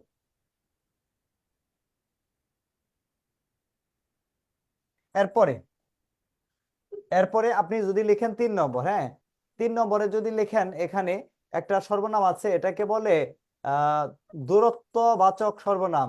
কি বাচক সর্বনাম বলেন? দূরত্ববাচক সর্বনাম। দূরত্ববাচক যেমন হলো ওই, এরপরে বলা যাবে ওই অথবা ওই সব। হ্যাঁ, আবার আপনি 4 নম্বরে দেখেন আরেকটা আছে সামীপ্যবাচক। ভাইয়া সামীপ্য মানে হইলো কি? সামীপ্যবাচক সর্বনাম হইলো মানে সামীপ্য মানে হইলো নিকটে, মানে হলো কি কাছে। সামীপ্য মানে হলো নিকটে বা কাছে, যেমন অথবা হলো কি এই। আচ্ছা, এই যে আমরা বলি না যে এই ছেলেটি, এই ছেলেটি, ভাই আমাদের কাছে থাকলে তো আমরা এই বলি, তাই না? স্যার ধরেন সমীপে শব্দ থেকে আপনার থেকে একটা দূরে একটা ফ্যান আছে, আপনি কি ভাই বলবেন যে এই ফ্যান নাকি ওই ফ্যান, কোনটা বলবেন? এই ফ্যান, ওই ফ্যান, দূরে থাকলে কি ওই বলবেন? ওই ওই ফ্যান, তাই না? ধরেন ওই যে ছোট সময় কবিতা পড়ে আসছেন না, ওই দেখা যায় তাল গাছ ওই আমাদের গা। ভাই তাল গাছ কি কাছে ছিল না দূরে ছিল, বলেন তো? দূরে ছিল। ওই যে ওই দেখা যায় গা ওই আমাদের গা, তার মানে আমরা দূরত্ববাচকটা ব্যবহার করব কখন? যখন দূরের কোনো বিষয় বোঝানো হবে তখনই সেটা কি হবে? দূরত্ববাচক সর্বনাম। স্যার স্যার এগুলো তো শীতে স্যার তো এখানে দূরত্ববাচক আর সামীপ্যবাচককে একসাথে নির্দেশক সর্বনাম হিসেবে লেখা হয়েছে। জি ভাইয়া বলেন। আর শীতে দূরত্ববাচক আর সামীপ্যবাচক একত্রে নির্দেশক সর্বনাম হিসেবে দেওয়া হয়েছে।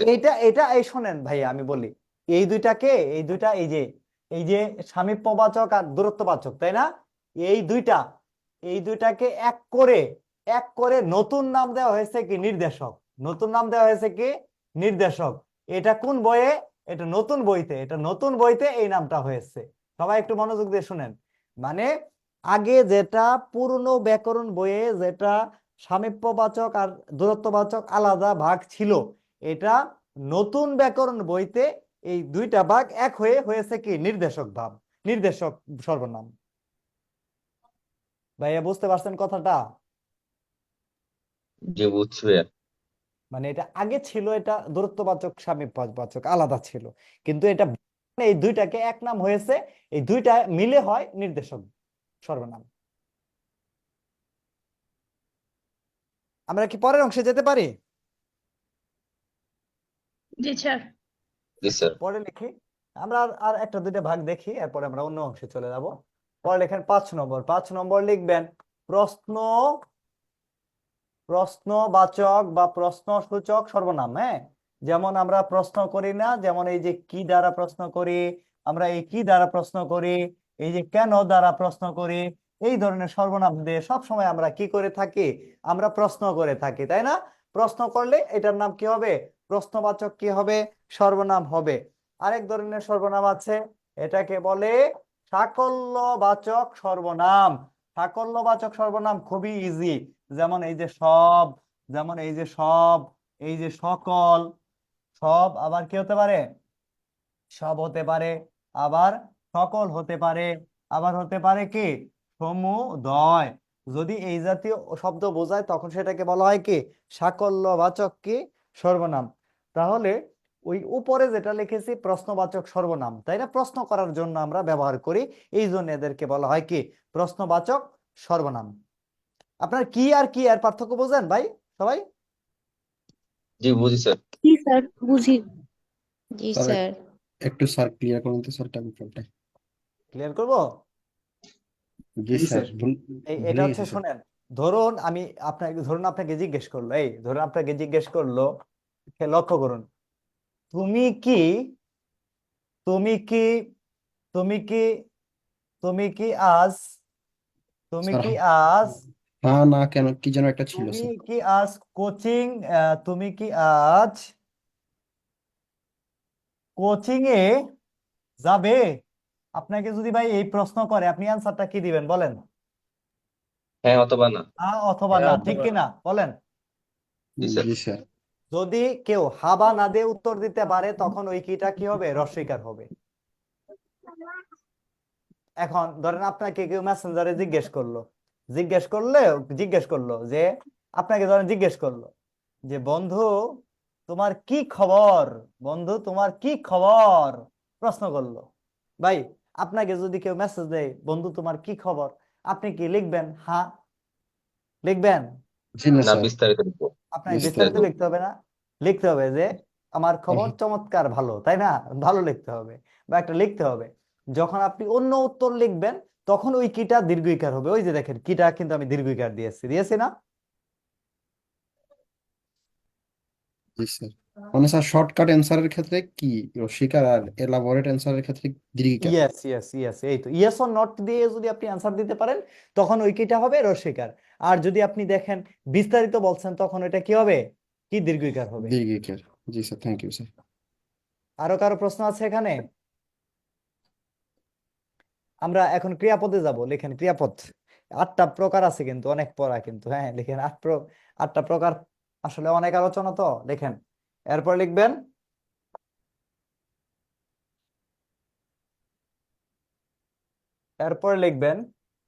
ক্রিয়াপদ। তারপর কি পদ? ক্রিয়াপদ। লিখুন লিখুন যে পদ দিয়ে কোনো কার্য সম্পাদন বোঝায়। লিখুন যে পদ দিয়ে কোনো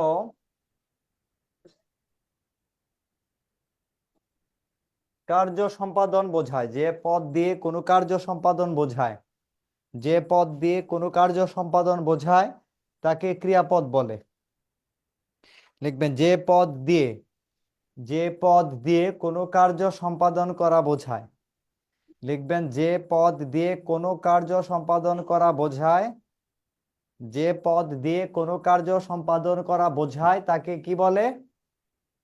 তাকে ক্রিয়াপদ বলে। যে পদ দিয়ে কোনো কার্য সম্পাদন করা বোঝায় তাকে কি বলে? ক্রিয়াপদ বলে। তাকে ক্রিয়াপদ বলে। এরপর লিখবেন ভাব প্রকাশ অনুযায়ী ক্রিয়াপদ 2 প্রকার। ভাব প্রকাশ অনুযায়ী। লিখবেন ভাব প্রকাশ অনুযায়ী। ভাব প্রকাশ অনুযায়ী ক্রিয়াপদ হলো 2 প্রকার। লিখবেন ভাব প্রকাশ অনুযায়ী ক্রিয়াপদ হলো কয় প্রকার? 2 প্রকার। 1 নম্বর লিখবেন সমাপিকা ক্রিয়া। 1 নম্বর লিখবেন কি ক্রিয়া? সমাপিকা ক্রিয়া। 1 নম্বর সমাপিকা ক্রিয়া। আর 2 নম্বর লিখবেন অসমাপিকা ক্রিয়া। একটার নাম হলো সমাপিকা ক্রিয়া, আর একটার নাম হলো অসমাপিকা ক্রিয়া। আমরা সমাপিকা ক্রিয়ার ক্ষেত্রে একটা উদাহরণ লিখব। যেমন যেমন রানা রানা রানা বই পড়ে। রানা বই পড়ে, এখানে একটি ক্রিয়াপদ আছে। আবার ধরুন এভাবে লেখা হলো যে, ধরুন এভাবে লেখা হলো রানা রানা রানা রানা কাজটি রানা কাজটি করে। রানা কাজটি করে রানা কাজটি করে কলেজে কলেজে কলেজে গেল। রানা কাজটি করে কলেজে গেল। রানা কাজটি করে কলেজে গেল। আমরা যদি এটা যদি লিখি রানা কাজটি করে কলেজে গেল, দেখুন তো এখানে আমি 2টি বাক্য লিখেছি। এই 2টি বাক্যের মধ্যেই কিন্তু সমাপিকা ক্রিয়াও আছে, আবার কিন্তু অসমাপিকা ক্রিয়াও আছে। আমরা যে প্রথম বাক্যটি লিখেছি সমাপিকা ক্রিয়া, দেখুন তো এখানে এই যে রানা বই পড়ে, ভাই এখানে ক্রিয়াপদ কোনটা বলেন তো? পরেটা ক্রিয়াপদ না? জি এই স্যার, পরে ক্রিয়াপদ দিয়ে বাক্যটি কি শেষ হয়েছে নাকি শেষ হয়নি বলুন? শেষ হয়েছে। শেষ হয়েছে। যদি কোনো বাক্য দিয়ে মানে বাক্যটি শেষ হয়ে যায় তখনই আমরা বলবো সেটাকে সমাপিকা ক্রিয়া। তার মানে পরে, এই পরে দিয়ে বাক্যটি শেষ, সুতরাং সমাপিকা ক্রিয়া। এখন রানা কাজটি করে কলেজে গেল, আপনার বলুন তো ভাই এখানে ক্রিয়াপদ কোনটি? করে স্যার। গেলে করে। গেল ক্রিয়াপদ কোনটি? গেল গেল গেল। ক্রিয়াপদ কোনটি গেল, বলুন? কলেজে গেল গেল স্যার, তাহলে গেল। এখানে ক্রিয়াপদ হলো কোনটি? গেল। এই গেলটি ক্রিয়াপদ। ভাই এই করেটা এটা কি ক্রিয়াপদ না বলুন তো? জি স্যার, স্যার এটা ক্রিয়াপদ। অসমাপিকা ক্রিয়া তাহলে এখানে ক্রিয়াপদ কয়টা আছে বলেন? 2টা। 2টা। তাহলে যদি কখনো আপনি কোনো বাক্যে দেখতে পান যে 2টা ক্রিয়াপদ আছে, মনে রাখবেন যে ক্রিয়াপদটা দিয়া বাক্যটা শেষ হবে সেটার নাম হবে সমাপিকা ক্রিয়া, আর যেটা দিয়ে শেষ হবে না এটার নাম হবে কি? অসমাপিকা ক্রিয়া। তার মানে এখানে এই যে করে দিয়া কিন্তু বাক্য কিন্তু শেষ হয়নি। যেহেতু করে দিয়ে বাক্যটা শেষ হয়নি, সুতরাং আমরা নিশ্চিত হলাম এটা হলো কি? অসমাপিকা ক্রিয়া। আর মনে রাখবেন অসমাপিকা ক্রিয়া সব সময় বাক্যের মধ্যে বসে। অসমাপিকা ক্রিয়া সব সময় কোথায় বসবে? বাক্যের মধ্যে বসবে। স্যার জি বলেন প্লিজ। এটা স্যার অসমর্পিত কিভাবে হলো স্যার, একটু আরেকটু বললে স্যার ভালো হতো স্যার। এই যে রানা কাজটি করে, শুনেন, রানা কাজটি করে এই পর্যন্ত বললে বাক্য কি শেষ হয়? এটা আমাকে বলেন। ও তো স্যার কাজটা তো স্যার শেষ শেষ করছে না স্যার, কাজটি শেষ করছেন, এটা কাজটি করে। আমার পুরো বাক্যটা কি, পুরো সেন্টেন্সটা কি বলেন? আমি আরো একটা উদাহরণ দিই, আমি অন্য একটা উদাহরণ দিই। হ্যাঁ দেখেন, আমি মুছে দিলাম। হ্যাঁ অন্য একটা উদাহরণ দিই আপনাকে বোঝানোর জন্য। ভাই লক্ষ্য করেন সবাই, ধরেন সে এখানে লেখা ভাত হলো, খেয়ে কলেজে গেল। খেয়াল করেন, এই যে সূর্য উঠলে, সূর্য উঠলে আপনার এখন বলেন, বলেন তো ভাই, সূর্য উঠলে এই পর্যন্ত লিখলাম, লেখার পরে এখন এই যে উঠলে দেয়া বাক্য কি শেষ হয়েছে না হয়নি বলেন? শেষ হয় নাই এই পর্যন্ত বললে বাক্য কি শেষ হলো? যেহেতু স্যার, শেষ শেষ হলো হয় না, নাই। যেহেতু শেষ হলো না, এই উঠলেটাই হলো অসমাপিকা ক্রিয়া। না, এর আগেটা তো স্যার যদি ও কাজটা করতে ফেলছে স্যার, সেজন্য বললাম স্যার। বুঝতে পারছি আপনার বক্তব্যটা, এই জন্যই তো আমি আরেকটা বাক্য দেখালাম আপনাকে। ওইখানে যে ওই কাজটি করে এরপরে যারও কিছু ছিল, আমাকে পুরো বাক্যটা নিয়ে তো চিন্তা করতে হবে। স্যার অসমাপিকা ক্রিয়ায় বাক্যের যে আমাদের তিনটি গুণ, আকাঙ্ক্ষার গুণটি সেখানে মানে থাকে না। কি থাকে না? বাক্যের যে তিনটি গুণ, আকাঙ্ক্ষা, আসক্তি, যোগ্যতা, সেখানে আকাঙ্ক্ষা থাকে না আর কি। আকাঙ্ক্ষা থাকে। এই ভাই শুনেন, আপনাকে তো ভাই এইভাবে বাক্য দিবে না, আমি যেভাবে দিয়েছি এভাবে কিন্তু দিবে না। আপনাকে কিন্তু পুরো বাক্য দিবে। আপনাকে বলবে কি, এই যেরকম ভাবে সূর্য উঠলে, সূর্য উঠলে আমরা, সূর্য উঠলে আমরা রওয়ানা দিব। সূর্য উঠলে আমরা কি করব? রওয়ানা দিব। সূর্য উঠলে বা আমরা রওনা দিব, এই পুরো বাক্য থাকবে ভাইয়া। এই পুরো বাক্যটা যখন থাকবে, তখন আপনি চিন্তা করে দেখেন যে এখন এই বাক্যে সবার লাস্টে যে আছে দিব, ওই দিবটা হলো সমাপিকা ক্রিয়া, আর যদি উঠলে এটাই হলো কি অসমাপিকা ক্রিয়া। ঠিক আছে? জি আর স্যার। একটা বিষয় মনে জি রাখবেন, স্যার। এই একটা বিষয় মনে রাখবেন, অসমাপিকা ক্রিয়ার সঙ্গে এই যে এই বিভক্তিটা যুক্ত থাকবে, এই যে লে, তে, এ। মনে রাখবেন এই তিনটি বর্ণ সব সময় অসমাপিকা ক্রিয়ার সঙ্গে যুক্ত থাকে, আর অসমাপিকা ক্রিয়াটা সব সময় বাক্যের মধ্যে বসে। জি স্যার। দেখেন তো, উঠলে লে আছে না, এখানে লে আছে না? জি স্যার, লিয়াস। স্যার যদি সেন্টেন্সটা এরকম হয়, আমরা রওনা দিব কিন্তু সূর্য উঠলে, এই ক্ষেত্রে কি হবে? কি বলবেন বলেন? স্যার যদি বাক্যটা এরকম হয়, আমরা রওনা দিব কিন্তু সূর্য উঠলে, যদি দিব। বাক্যটা এরকম হয়, তাহলে এখন আপনার প্রশ্ন কোনটা নিয়ে, দিব নিয়ে প্রশ্ন? না এক্ষেত্রে স্যার সমাপিকা ক্রিয়া কোনটা হবে আর অসমাপিকা ক্রিয়া কোনটা হবে? মানে স্যার আপনি আপনি আমাকে এটা বলেন, ক্রিয়াপদ কোনটা কোনটা এটা বলেন, আপনি বলেন। স্যার উঠলে আর দিব। উঠলে কি? উঠলে অন্যটা হচ্ছে দিব, রওনা আপনি দিব। আচ্ছা, বাক্যটা আপনি আবার বলেন তো ভাই, আমি লিখে দিই, বলেন কি বাক্যটা স্যার বলছেন বলেন। আমরা রওনা দিব, এই যে আমরা রওনা দিব, পরে কিন্তু কিন্তু সূর্য উঠলে, কিন্তু কি? কিন্তু সূর্য কি সূর্য উঠলে। উঠলে? এইভাবে কি বাক্য হয়? এরকম কোন বাক্য আছে? কোন কোথাও দেখেছেন আপনি ভাইয়া? বলেন তো। ও স্যার হবে আপনি না বানায় এইভাবে? বলছেন? হ্যাঁ না স্যার একটু একটু ঘুরে দিলাম, ওই যে প্রথমত বললেন যে অসমাপিকা ক্রিয়া সবসময় হয়, তাই ভাবলাম যেভাবে দিলে যদি। অসমাপিকা ক্রিয়াটা কিন্তু দেওয়ার তো সাধারণত দরকার বাক্যের নাই। মধ্যে হয়, কিন্তু আপনি যেভাবে বলেছেন এইভাবে তো ভাইয়া বাক্য হয় না। এরকম তো কোনো বাক্য নাই। এরকম পৃথিবীতে কোথাও বাক্য দেখছেন আপনি বলেন তো? হ্যাঁ ঠিক আছে স্যার, বুঝতে পারছি। আপনি তো ভাইয়া নিজে বানায় বলছেন কেমন। এটা আসলে হবে সূর্য উঠলে আমরা রওনা দিব, এটা হইতে পারে।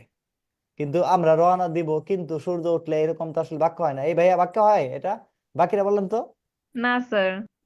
এরকম তো বাক্য হয় স্যার না। অসমাপিকা ক্রিয়া, আরেকটা বিষয় হচ্ছে কি ভাইয়া, শুনেন, আরেকটা বিষয় হচ্ছে কি,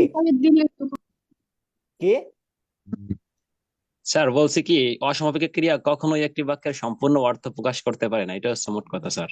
এটাই হলো মূল কথা। রাইট রাইট, এই তো, হ্যাঁ, sir you got the right point. Sir sir একটা উদাহরণ দিতে চাই স্যার। বলেন বলেন। বাড়ি যাব সূর্য উঠলে, বাড়ি এখানে যাব, কোনটা সূর্য উঠলে? বাড়ি যাব সূর্য উঠলে, তখনও তো ওইটা ওই যে উঠলে ওইটাও তো অসমাপিকা ক্রিয়া, একই বাক্য তো হইলো আপনারটা। একটু স্যার আপনারটা পরে তো চলে এইরকম যাচ্ছেন স্যার। বাক্যই হবে। ভাইয়া শুনেন আমি বলি, আমরা কথা বলার সময় আমরা অনেক এলোমেলো কথা বলি, তাই বলে ওই এলোমেলো কথা দিয়ে আমরা আমরা ব্যাকরণে আমরা কি পাবো না। কারণ ব্যাকরণে যে বাক্যগুলো থাকবে প্রত্যেকটা বাক্যর স্ট্রাকচার থাকবে। যেমন বাক্যের শুরুতে ব্যবহার করতে হবে কর্তা, বাক্যের শেষে ব্যবহার করতে হবে ক্রিয়াপদ, অসমাপিকা ক্রিয়া ব্যবহার করতে হবে বাক্যের মাঝে, বাক্যের একটা নির্দিষ্ট গঠন আছে। বুঝতে পারছেন কিনা?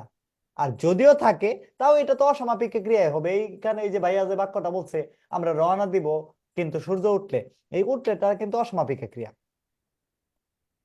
জি স্যার, বুঝতে পারছি এবার। আচ্ছা, আমরা এই ভাই আমি নতুন 4টা পদ আছে না, এই নতুন 4টা পদ নিয়ে একটু আলোচনা করি। হ্যাঁ, নতুন 4টা পদ আছে না, কি কি বলেন? ক্রিয়া খুবই বিশেষণ। ইম্পর্টেন্ট এই কয়েকটা বিষয়, খুবই ইম্পর্টেন্ট। লিখেন, কি বিশেষণ? ক্রিয়া বিশেষণ। ক্রিয়া বিশেষণ, তাই না? সবাই একটু লিখে নেন, লিখবেন। লিখুন যে পদ দিয়ে, লিখবেন কি পদ দিয়ে, লিখবেন যে পদ দিয়ে, যে পদ দিয়ে, বা যে পদ দিয়ে লেখার দরকার নাই, লিখেন যে পদ, যে পদ ক্রিয়াপদকে বিশেষিত করে, এভাবে লিখেন। যে পদ ক্রিয়াপদকে, যে পদ ক্রিয়াপদকে বিশেষিত করে, যে পদ ক্রিয়াপদকে বিশেষিত করে তাকে ক্রিয়া বিশেষণ বলে। লিখুন যে পদ ক্রিয়াপদকে বিশেষিত করে তাকে ক্রিয়া বিশেষণ বলে। সবাই ঠান্ডা মাথায় এই কয়েকটা ভাগ বুঝবেন, কারণ এই কয়েকটা ভাগ কিন্তু আপনারা পড়েন নাই আগে। হ্যাঁ, এই কয়েকটা ভাগ আপনাদের জন্য নতুন। তাকেই ক্রিয়া বিশেষণ বলে। যেমন আমরা যদি উদাহরণ লিখি, যেমন ধরুন উদাহরণ লিখি আমরা, লোকটি, লোকটি দ্রুত হাঁটে।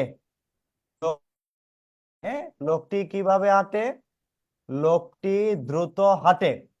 এখানে আমরা একটি বাক্য লিখলাম। হ্যাঁ, এখানে একটি বাক্য লিখলাম, লোকটি কিভাবে হাঁটে বলেন? দ্রুত হাঁটে, তাই না?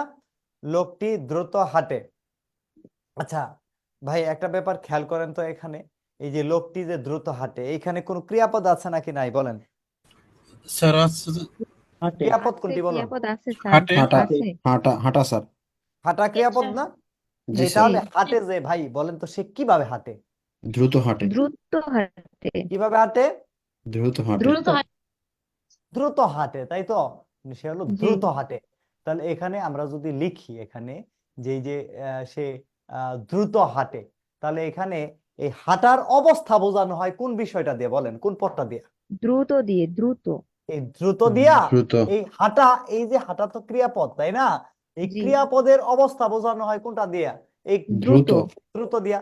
তাহলে দ্রুত দ্বারা যেহেতু অবস্থা বোঝানো হয়, এই দ্রুতটা কিন্তু অ্যাডজেক্টিভ, মানে কি বিশেষণ, তাই না? এটা বিশেষণ। তাহলে জি। এটা কিসের বিশেষণ হলো বলেন তো? ক্রিয়া বিশেষণ, মানে ক্রিয়া ক্রিয়াকে বিশেষণ। বিশেষায়িত করছে। তাহলে ক্রিয়াপদকে, এই তো বুঝে গেছেন। মনে রাখবেন, মনে আচ্ছা, রাখবেন, দ্রুত যদি বলি মনে তাহলে এটা রাখবেন। এই দ্রুতটাই হলো ক্রিয়া বিশেষণ। এই দ্রুতটাই হলো কি বিশেষণ? এই ক্রিয়া দ্রুতটা বিশেষণ। হলো ক্রিয়া বিশেষণ। মানে খুব ইজি কথা, যেই পদটি দিয়ে ক্রিয়াপদকে বিশেষিত করা হবে সেটাকে আমরা বলবো কি? ক্রিয়া বিশেষণ। মানে ক্রিয়াপদের অবস্থা যেটা দ্বারা বোঝানো হবে সেটাই হবে কি? ক্রিয়া বিশেষণ। মানে ক্রিয়াপদের সিচুয়েশন বোঝানো হবে। তো অ্যাডভার্বের কাজ করে মেবি। হ্যাঁ, অ্যাডভার্বের কাজ করে।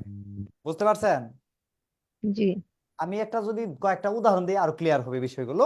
যেমন আপনারা একটা লিখুন, এক ধরনের ক্রিয়া বিশেষণ আছে, এটাকে বলে, এটাকে বলে ধরনবাচক ক্রিয়া বিশেষণ। একটু উদাহরণ লেখেন, এটা লেখেন, ধরনবাচক, ধরনবাচক ক্রিয়া বিশেষণ। আমি সংক্ষেপে লিখলাম। হ্যাঁ, ধরনবাচক ক্রিয়া বিশেষণ আমি সংক্ষেপে লিখেছি।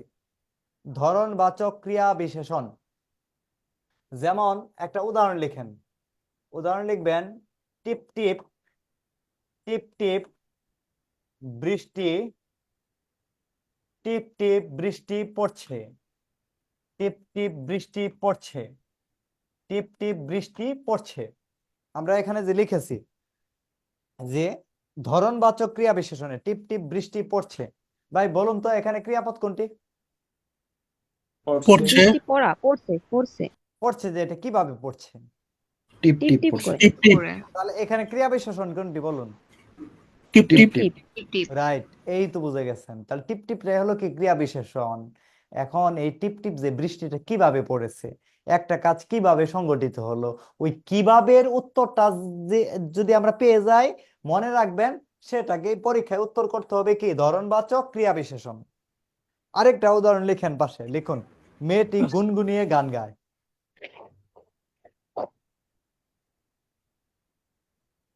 মেয়েটি গুনগুনিয়ে কি করে? গান গায়।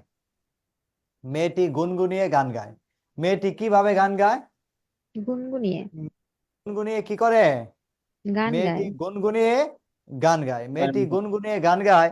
তাহলে এখানে মেয়েটি তো কিভাবে গান গায়? গুনগুনিয়ে। গুনগুনিয়ে গুনগুনিয়ে তাহলে এখানে ক্রিয়া বিশেষণ কোনটি বলুন তো? গুনগুনিয়ে গুনগুনিয়ে তাহলে এটি গুনগুনিয়ে, ওই গুনগুনিয়েটাই হলো ক্রিয়া বিশেষণ, ধরনবাচক ক্রিয়া বিশেষণ। মানে ওই যে কিভাবে গান গায়। এন্ড কেউ যদি বলে হেলে দুলে সে নৃত্য করে, তাহলে এখানে বলেন তো হেলে দুলে, সে হেলে দুলে নৃত্য করে। যদি বলে যে বিলকিস বিলকিস হেলে দুলে নৃত্য করে, তাহলে বলেন তো এখানে ক্রিয়া বিশেষণ কোনটা? হেলে দুলে এই তো বুঝে গেছেন, হেলে দুলে।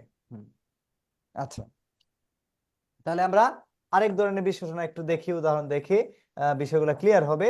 এক ধরনের ক্রিয়া বিশেষণ আছে, এটাকে বলা হয় কালবাচক ক্রিয়া বিশেষণ। এটা লিখেন, কালবাচক কি বিশেষণ? ক্রিয়া কালবাচক বিশেষণ ক্রিয়া বিশেষণ। ভাই, কাল মানে কি আপনারা বলেন? সময় কাল মানে হলো কি? সময়, তাই না? উদাহরণ লিখুন, জি কাল একবার এসো। কাল একবার এসো। দেখুন একটি বাক্য লিখে দিয়েছি আমি, কাল একবার এসো। এখানে আপনারা, আমি পড়াবো না, এবার আপনারা বুদ্ধি করে বলবেন যে কাল একবার এসো এখানে আসলে কালবাচক ক্রিয়া বিশেষণ কোনটি, কোন অংশটুকু কালবাচক ক্রিয়া কাল বিশেষণ? কাল কাল অবশ্যই কাল, তাই না? তাহলে ক্রিয়াপদ কোনটি বলুন তো ভাই? এসো। এসো এসো এই তো বুঝে গেছেন। এখন যদি আপনাকে বলে, এই ধরুন আপনাকে বলা হইলো বসন্তে, এই যে বসন্তে কোকিল ডাকে, বসন্তে দুষ্ট কোকিল ডাকে। এই যে কোকিল যে ডাকে, কোকিল কখন ডাকে বলেন? বসন্তে। বসন্তে বুঝতে পারছেন? জি এটা স্যার জি স্যার দুষ্ট কোকিল ডাকুক বা মিষ্টি কোকিল ডাকুক, তাতে কোনো প্রবলেম নাই। হ্যাঁ, আপনি শুধু টাইমটা খুঁজে বের করবেন, ডাকলে হইলো। ডাকলেই হলো। এই তো বুঝে গেছেন। হ্যাঁ, স্যার উপরে তাহলে আপনি কাল ডাকলেও হবে কোনো না? সমস্যা নাই। হ্যাঁ, উপরেরটা স্যার, উপরের বাক্যটা কি যেন বললেন? যে কাল কাল একবার একবার এসো এসো। জি স্যার, এটা কি ওই যেন যে বললেন? ওই যে কাল একবার এসো, এখানে টাইম বোঝানো হয় কোনটা দিয়ে বলেন তো? কাল দিয়ে স্যার। কাল দিয়ে। তাহলে কালটাই হলো কি কালবাচক ক্রিয়া বিশেষণ।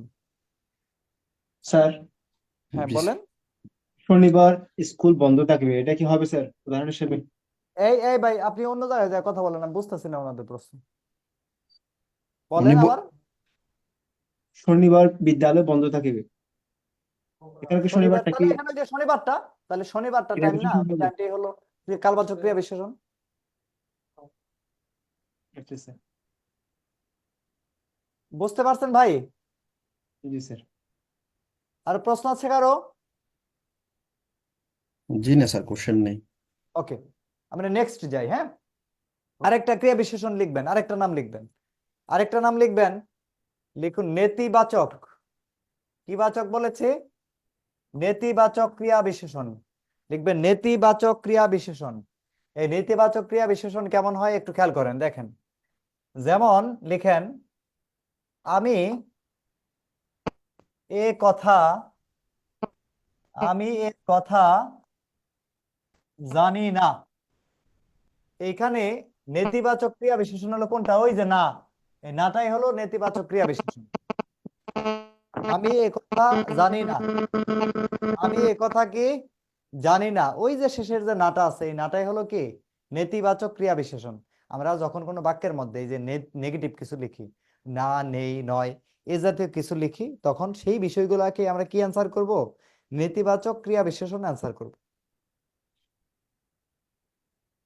যেভাবে লেখুক, কেউ যদি লিখেন বোঝে না, সে বোঝে না, ওই যে নাটাই হলো কি, ওই নাটা হলো এই নেতিবাচক ক্রিয়া বিশেষণ।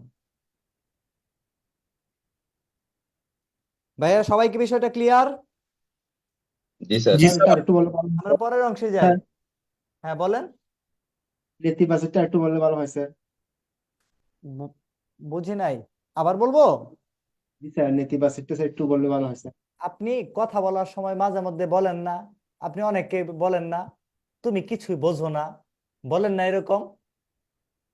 ধরেন আপনি কাউকে এটা বললেন তুমি কিছু বোঝো স্যার না, এই যে বোঝো সবসময় না কি শেষে শুধুমাত্র আপনি না লিখছেন না, নাটা লিখছেন না, এই নাটাই হলো কি ক্রিয়া বিশেষণ। এটা সবসময় না থাকবে এখানে ফিক্সড? সবসময় ভাইয়া না থাকতে পারে, নি থাকতে পারে।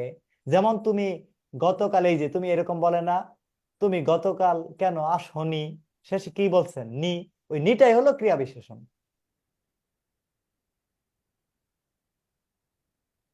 মানে বাক্যে না নি থাকলেই, না নি নেই নাই নয় থাকলেই হবে নেতিবাচক ক্রিয়া বিশেষণ। হ্যাঁ ওকে স্যার। আচ্ছা, পরে লিখেন যোজক। এরপর নাম কি লিখবেন? যোজক। ভাই যোজক বিষয়টা হলো কি, একটু লিখেন, লিখবেন যে পদ দিয়ে, যে পদ দিয়ে, বা যে পদ একাধিক দিয়ে লেখার দরকার নাই, লিখেন যে পদ একাধিক, যে পদ একাধিক শব্দ, পদ বা বাক্যকে যুক্ত করে, বা বাক্যকে যুক্ত করে, বা বাক্যকে যুক্ত করে তাকে যোজক বলে, বা বাক্যকে যুক্ত করে তাকে কি বলে? যোজক বলে। বাক্যকে যুক্ত করে তাকে কি বলে? যোজক বলে। যোজক। যে পদ একাধিক পদ, শব্দ, পদ বা বাক্যকে যুক্ত করে তাকে কি বলে? যোজক বলে। ভাই যোজক হলো মানে এমন কিছু বিষয়, যেমন আমি কয়েকটা উদাহরণ লিখে দিই, দেখেন। সবচেয়ে জনপ্রিয় নাম আপনারা পড়তেন ছোটকালে, রহিম এবং করিম। রহিম এবং কি? রহিম এবং করিম। রহিম এবং করিম ঢাকা যাবে। রহিম এবং করিম ঢাকা যাবে। আমি আরেকটা উদাহরণ লিখে দেই, যে আরেকটা উদাহরণ লিখে দেই, রহিম অথবা, রহিম অথবা করিম, রহিম অথবা করিম ঢাকা যাবে। রহিম অথবা করিম ঢাকা যাবে। ভাই এখানে লক্ষ্য করুন, এই যে রহিম এবং করিম ঢাকা যাবে, এই এবং দিয়া, ভাই এবং দিয়া কি বুঝাইলো বলেন? রহিম করিম এই দুইজনকে প্লাস করা বোঝাইলো, যোগ করা বোঝালো নাকি বিয়োগ করা বোঝালো? সংযোজক, যোগ যোগ করা করা বুঝাইছে। তাহলে এইটাকে আমরা বলবো যোজক। যোজক, এটাই হলো যোজক। আবার যদি আমরা বলি রহিম অথবা করিম ঢাকা যাবে, তাহলে এই যে অথবা, ভাই অথবা দিয়ে কি যোগ করা বোঝায় না বিয়োগ করা বোঝায় বলেন? এটা বিয়োগ করা বিয়োগ করা বুঝাচ্ছে, যে বোঝায়। যদি আপনি alternative দেখেন থাকবে। যোগ করা বিয়োগ করা দুইটাই বোঝায়, তখনও কিন্তু সেটা কি হবে? যোগ যোজক। করা বিয়োগ করা যাই যোজক। বোঝাক, তখন ওইটাকে কি বলা হবে? যোজক বলা হবে। যোজক। যোগ করা বোঝাক অথবা বিয়োগ করা বোঝাক। বুঝতে পারছেন? জি স্যার। স্যার। ধরেন এখন যদি এমনও হয়, এখানে এখানে আপনি যোজক কিন্তু এটা ছাড়াও হইতে পারে। হ্যাঁ, যেমন ধরেন বলা হইলো এই যে এই যে ক্লাসে তো অভিও আছে, অভি নামের একজন ছেলেও আছে, তাই না? বলা হইলো অভির, যদি বলা হয় অভির, এই যে খেয়াল করেন, অভির অনেক টাকা আছে। হ্যাঁ, ধরে নিলাম অভি সাহেবের অনেক টাকা আছে। অভির অনেক টাকা আছে, কিন্তু অভির অনেক টাকা আছে কিন্তু কাউকে কি করে না, কাউকে খাওয়ায় না, কাউকে ট্রিট দেয় না। হ্যাঁ, কাউকে ট্রিট দেয় না। এখন দেখেন তো ভাই, এখানে বলেন তো কোনটা এখানে যোজক হবে? কিন্তু কিন্তু অভি সাহেব বলো, মিস্টার অভি ভাইয়া বলেন। স্যার কিন্তু এই কি কি হবে বলেন? কিন্তু স্যার এখানে কিন্তু ওই যে অনেক টাকা এই আছে যে বাট কিন্তু কাউকে যেটা খায় আছে, ওই কিন্তুটা হলো কি যোজক। কথা কি বুঝতে দু- পারছেন? দুইটা জি। পার্ট।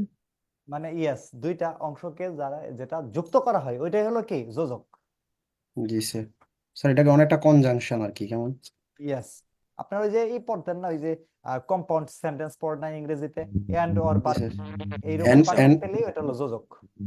And but or. হুম। এরপরে লিখুন অনুসর্গ। এরপর লিখুন কি?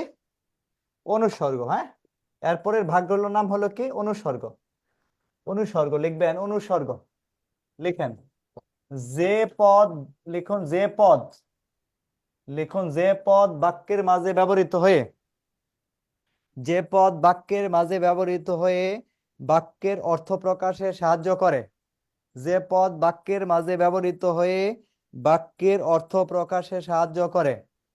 যে পদ বাক্যের মাঝে ব্যবহৃত হয়ে বাক্যের অর্থ প্রকাশে সাহায্য করে তাকে, যে পদ বাক্যের মাঝে ব্যবহৃত হয়ে বাক্যের অর্থ প্রকাশে সাহায্য করে তাকে অনুসর্গ বলে। আমি খুব ইজি করে লিখে দিয়েছি। যে পদ বাক্যের মাঝে ব্যবহৃত হয়ে বাক্যের অর্থ প্রকাশে সাহায্য করে তাকে কি বলে? অনুসর্গ বলে। অনুসর্গ কি বিষয়টা একটু বুঝাই দেই আমি, দেখেন।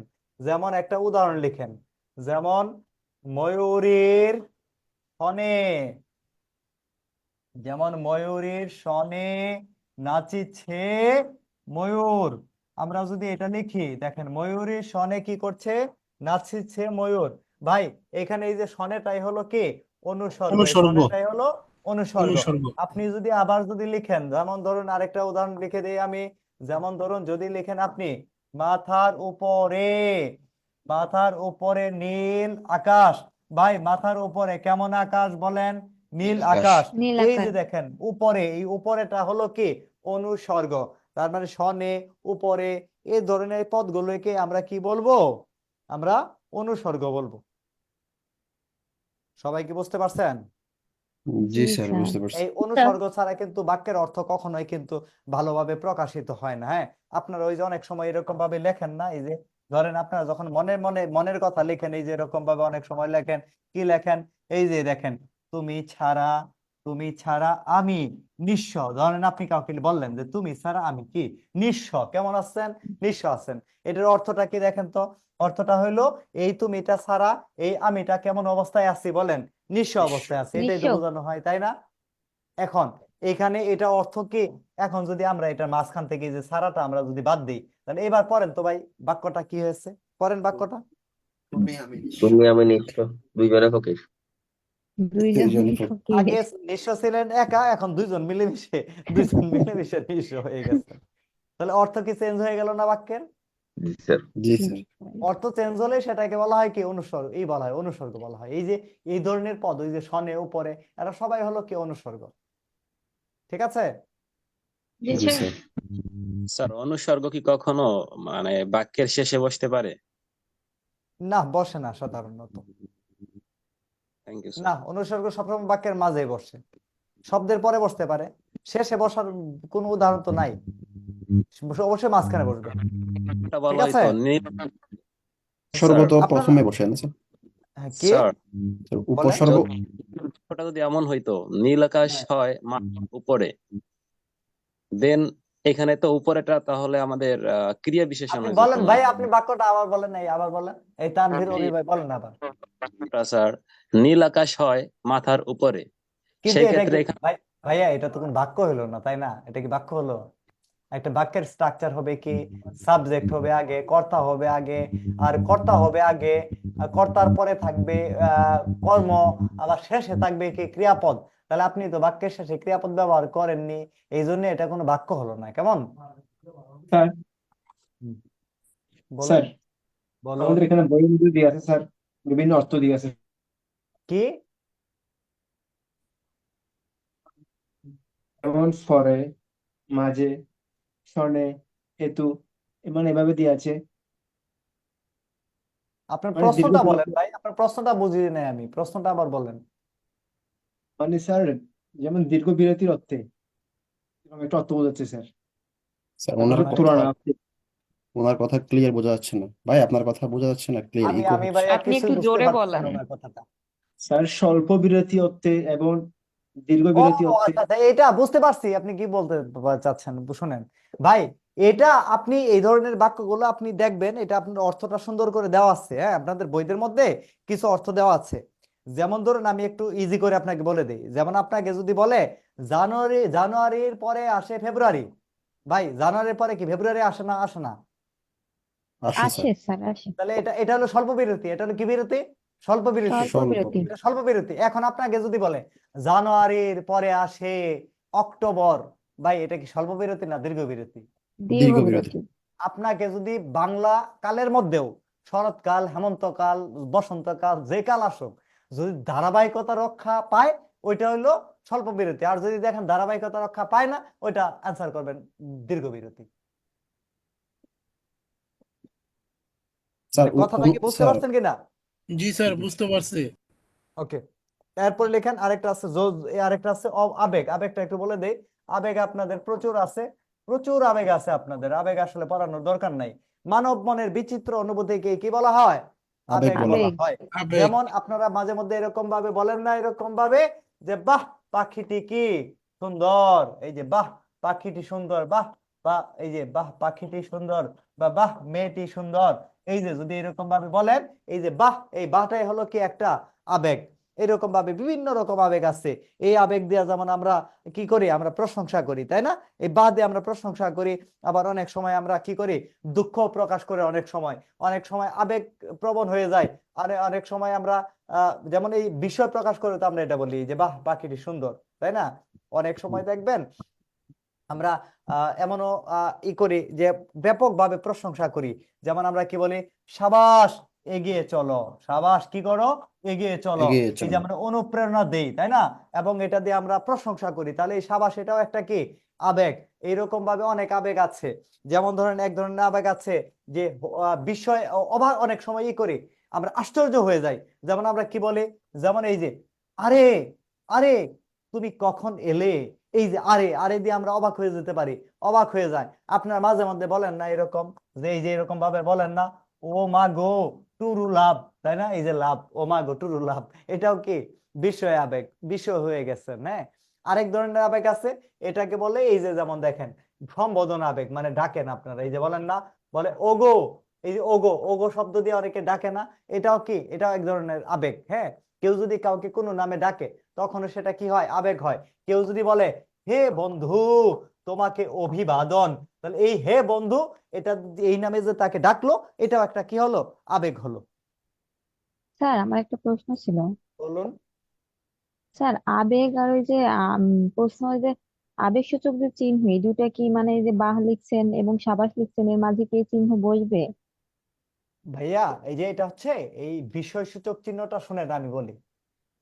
জি। বিষয়সূচক চিহ্নটা আপনি দুইটাও ব্যবহার করতে পারবেন, একটাও ব্যবহার করতে পারবেন। ওই যে যেমন আমি যে লিখেছি বা, খেয়াল করেন আমি বা লিখে জি। কিন্তু এটা কিন্তু একটা কমা দিয়েছি। হ্যাঁ, জি বা স্যার। লিখে কমা, মানে বাহ কমা পাখিটি সুন্দর, শেষে আশ্চর্যবোধক চিহ্ন দিয়েছি, তাই না? মানে বিষয়সূচক স্যার চিহ্ন। এটা আমি দেখতে পাইনি ভালো করে, বুঝতে পারিনি, আচ্ছা সরি আচ্ছা, স্যার। এটা আমি এটা বুঝতে এটা হচ্ছে পারিনি। কি, এই যে বাহ লিখে এই যে এখানে একটা কমা, এখানে এখানে বাহ লেখার পরে খেয়াল করেন সবাই, এটা এটা কি বলে, এটা খেয়াল করেন। এটা যেমন এই যে বাহ আপনি লেখার পরে, হ্যাঁ, এখানে আপনি ইচ্ছা করলে কমাও দিতে পারবেন, কমাও দিতে পারবেন। আবার ইচ্ছা করলে এখানে আপনি আশ্চর্যবোধক চিহ্ন দিতে পারবেন, আবার আশ্চর্যবোধক চিহ্ন দিতে পারবেন। তার মানে দুই পাশে আশ্চর্যবোধক চিহ্ন, বিস্ময়সূচক চিহ্ন দেওয়া যাবে। তবে আধুনিক ব্যাকরণের নিয়ম অনুযায়ী কমা দিতে হয়, কমা দিলে ভালো, এই জন্য আমি কমা দিয়েছিলাম। জি স্যার। ঠিক আছে, এই ক্ষেত্রে আপনি দুইটাই বিস্ময়সূচক চিহ্ন দিতে পারবেন, আবার প্রথমটা কমা দিয়ে শেষেরটা বিস্ময়সূচক চিহ্ন দিতে পারবেন। স্যার আর এর পরে হচ্ছে বিস্ময় সূচক কমা দুইটাই দিছেন, কোনটা হবে? না না না, দুইটা, ওইটা দুইটা দেই না, ওইটা আমি ওই যে আগে ওইটাই দিয়েছি। ওইটা অন্য একটা টান লাগছে, ওইটা আমি দেইনি, কেমন? আমি তো পর বাক্য লিখি না, লিখেছি। ওইটা একটা দিলেই হবে, কেমন? আচ্ছা। ওইটা ওই যে অন্য কিছু লিখতে গিয়ে আমার টান লাগছে, এটা ঠিক আছে, এটা আমি ওইভাবে দেইনি আসলে। হ্যাঁ, ঠিক আছে। স্যার আরে তুমি কখন এলে লাস্টে হ্যাঁ, কি প্রশ্নবোধক চিহ্ন হবে? আরে তুমি কখন এলে, এটা বিস্ময়সূচক চিহ্ন হবে। এটা বিষয় প্রকাশ করে, আরে ব্যবহৃত হইলে ওটা প্রশ্ন সূচক দেওয়া যাবে না। স্যার আর এর পরে বিষয় সূচক দেওয়ার পরে ওর শেষে কি দাড়ি হবে তাহলে? শেষে দাড়ি, দাড়ি না, শেষও সূচক চিহ্ন। আপনারা এই ধরনের বাক্যে শেষেরটা বিস্ময়সূচক চিহ্ন ব্যবহার করবেন, আর প্রথমটার মধ্যে কমাও দিতে পারবেন, বিস্ময়সূচক চিহ্ন দিতে পারবেন, ইচ্ছা।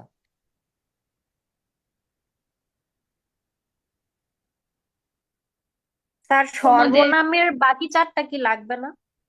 ইম্পর্টেন্ট না, এই জন্য আমি পড়াই নাই। ঠিক আছে, আপনারা নিজেরা একটু দেখে নিলেও পারবেন, কিন্তু এত ইম্পর্টেন্ট না, এই জন্য আমি ওটা বলি নাই। ইম্পর্টেন্ট হলে আমি পড়াই দিতাম। হ্যাঁ, বসবে। আর আমার কিন্তু 8টা ভাগ পড়ানো শেষ। আপনাদের কি কয়েকটা প্রশ্ন থাকলে প্রশ্ন নেই, আমি এরপর ছেড়ে দিব, বলেন। জি স্যার, স্যার বলতেছিলাম অনুসর্গ এই ইয়ার মাঝখানে, বাক্যের মাঝখানে বসবে বোধহয়, না স্যার? ভাইয়া অনুসর্গ কোনটা? অনুসর্গ পড়ালেন স্যার, বাক্যের মাঝখানে না সবসময়? কোনটা? অনুসর্গ যেটা পড়া হয়েছে। অনুসর্গটা হ্যাঁ বাক্যের মাঝখানে ব্যবহার করবেন। আর তাহলে স্যার উপসর্গের ক্ষেত্রে স্যার এটা কি বাক্যের শুরুতে সবসময়?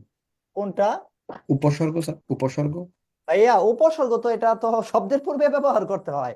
উপসর্গ কোনটা? যেমন এই যে দেখেন, এই যে যেমন আপনি লিখলেন ধান, এই ধানের পূর্বে আপনি যখন লিখবেন এই যে এই এটাই হলো কি উপসর্গ। যেমন আপনি ধরেন লিখলেন এখানে বে, এখন আপনি যদি পাশে যদি লেখেন এখানে যদি লেখেন কার, তাহলে বেকার, এই বেটা হলো কি উপসর্গ। ভাই উপসর্গটা শব্দের পূর্বে ব্যবহৃত হয়, ঠিক আছে? মানে উপসর্গের সাথে আপনার শব্দের সাথে সম্পর্ক, আর অনুসর্গ শব্দের পূর্বে বাক্যের সাথে, ব্যবহৃত হয়। বাক্যের সাথে সম্পর্ক, হ্যাঁ অনুসর্গের সাথে। জি স্যার, ভাইয়া থ্যাংক ইউ। ঠিক আছে, কারো প্রশ্ন স্যার আছে আরো? জি স্যার। বলেন। স্যার ক্রিয়াপদ থেকে স্যার হ্যাঁ প্রয়োজকর্তা, প্রয়োজক ক্রিয়া, এই তিনটা জিনিসের মধ্যে স্যার মিস্টেক হয়ে যায় স্যার, করতে গেলে স্যার এলোমেলো হয়ে যায় স্যার। কোনটা সেগুলো কি মিস্টেক হয় বলেন ভাইয়া, বলেন, অসুবিধা নাই, আমি পরে দিব, বলেন। প্রয়োজকর্তা, প্রয়োজক ক্রিয়া, এই তিন ধরনের মধ্যে স্যার এটা করতে তো গেলে ভাইয়া স্যার কারকের ক্ষেত্রে পড়াবো ভাইয়া, এটা কারকের ক্লাসে পড়ে নিয়েন। এটা কারকের ক্ষেত্রে এই যে প্রযোজ্য, প্রযোজক, হ্যাঁ এটা পুরোটা কারকের ক্ষেত্রে রিপিট হবে, এটা নিয়ে টেনশনের কিছু নাই। কারকের ক্লাস তো হয়নি, হয়েছে? ওই জি যে না স্যার। প্রযোজ্য, প্রযোজক এটা কারকের ক্ষেত্রে পড়াবো, জি না স্যার, এখনো হয়নি স্যার। বুঝতে পারছেন? এটা পড়াবো কারকের ক্ষেত্রে, এই জন্য এটা এখানে পড়াইনি। নাই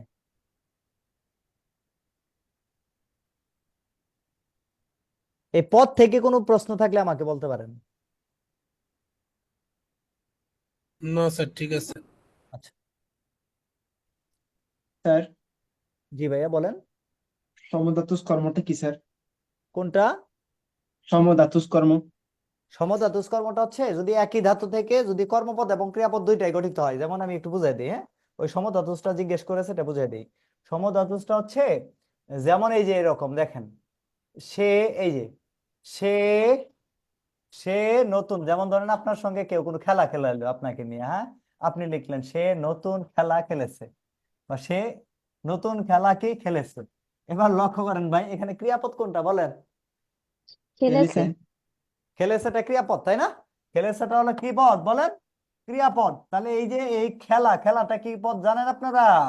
কর্মপদ। তাহলে জি। এখানে এখানে লক্ষ্য করেন কি লিখেছি, বোঝাচ্ছি।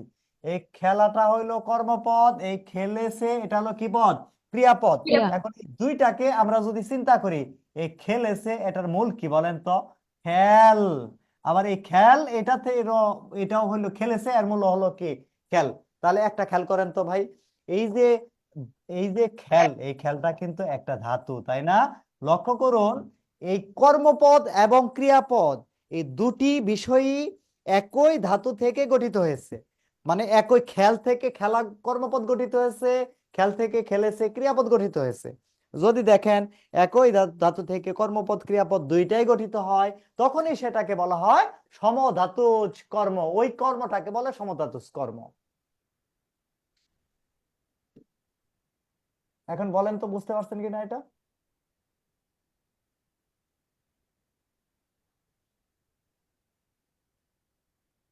এই যিনি প্রশ্ন করেছিলেন তিনি উত্তর দেন ভাই। কর্ম আর ক্রিয়া থাকবে না স্যার সবসময় স্যার?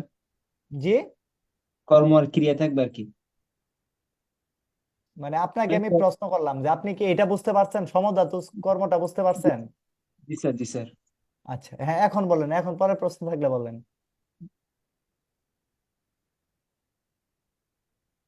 স্যার যৌগিক ক্রিয়া আর মিশ্র ক্রিয়াটা যদি একটু বলতেন।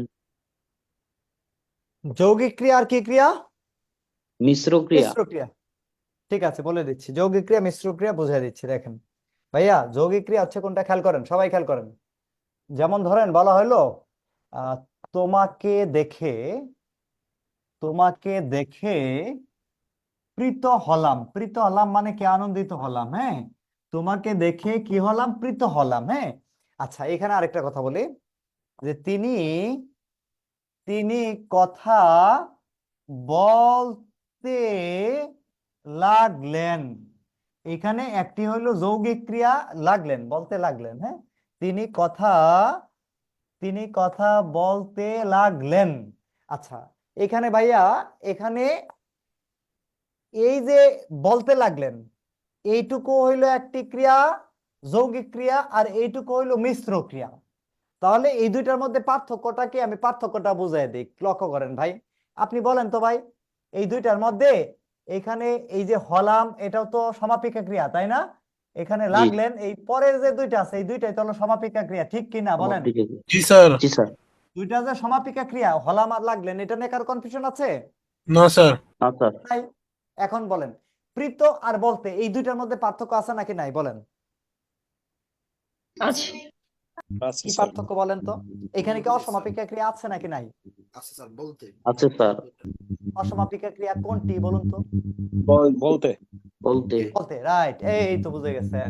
তাহলে এটার স্ট্রাকচারে কি আছে দেখেন, এটাতে আছে অসমাপিকা ক্রিয়া, আরেকটা আছে কি ক্রিয়া বলেন? সমাপিকা ক্রিয়া। যদি দেখেন অসমাপিকা ক্রিয়া সমাপিকা ক্রিয়া এই দুইটা থাকে, ওইটা পরীক্ষায় উত্তর করে আসবেন যৌগিক ক্রিয়া। খুব ইজি বিষয়। যৌগিক ক্রিয়া সেটাই হবে যেখানে একটি অসমাপিকা ক্রিয়া থাকবে আরেকটি সমাপিকা ক্রিয়া থাকবে, সেটি হবে যৌগিক ক্রিয়া। স্যার দুইটা কি একসাথে থাকবে স্যার? জি জি, দুইটা একসাথে থাকবে। আর উপরেরটা দেখেন প্রীত, প্রীত হইলো একটা বিশেষণ। হ্যাঁ, যদি দেখেন স্যার আপনি উপরে তো স্যার এখানে, যদি দেখেন আপনি বিশেষণ আছে, বিশেষণ আছে এরপরে সমাপিকা ক্রিয়া আছে, তখন ওইটাকে অ্যান্সার করে আসবেন মিশ্র ক্রিয়া। জি স্যার। জি এই স্যার। যিনি প্রশ্ন করছিলেন তিনি বলেন ভাই, এটা বুঝতে পারছেন কিনা? জি স্যার। আবার ঠিক স্যার আছে, প্রথমটাতে দেখে তো স্যার অসমাপিকা ক্রিয়া, তাই না স্যার? কোনটা? কিন্তু একসাথে নেই, এজন্য স্যার এটা কি মিশ্র? ইয়েস ইয়েস, ওইটা ওইটা তো একসাথে নাই, ওইটা তো প্রীতর সাথে নাই, তাই না? আর পরীক্ষায় যখন জি প্রশ্ন স্যার। থাকে না, ওই যে আমি যেটুকু মার্ক করে দিয়েছি ওইটা বোল্ড করা থাকবে, খেয়াল করবেন, একটু মোটা হরফ হয়ে থাকে। ঠিক আছে জি স্যার। জি স্যার। জি স্যার। ভাইয়া, আমি আজকে রেখে দেবো, কারণ আমি অনেক দূরে যাব, তো আমার বাসা অনেক দূরে, 11টা 10 মিনিট ঠিক আছে কম স্যার। হবে। ঠিক আছে, ঠিক আছে, আল্লাহ হাফেজ, সবাই ভালো থাকবেন। ঠিক আছে, আল্লাহ হাফেজ। হ্যাঁ, স্যার আপনি ভালো থাকবেন স্যার। জি জি ভাইয়া, থ্যাংক ইউ, থ্যাংক ইউ, সবার জন্য শুভকামনা। আসসালামু আলাইকুম স্যার। ওয়ালাইকুম আসসালাম, আল্লাহ হাফেজ। আসসালামু আলাইকুম স্যার।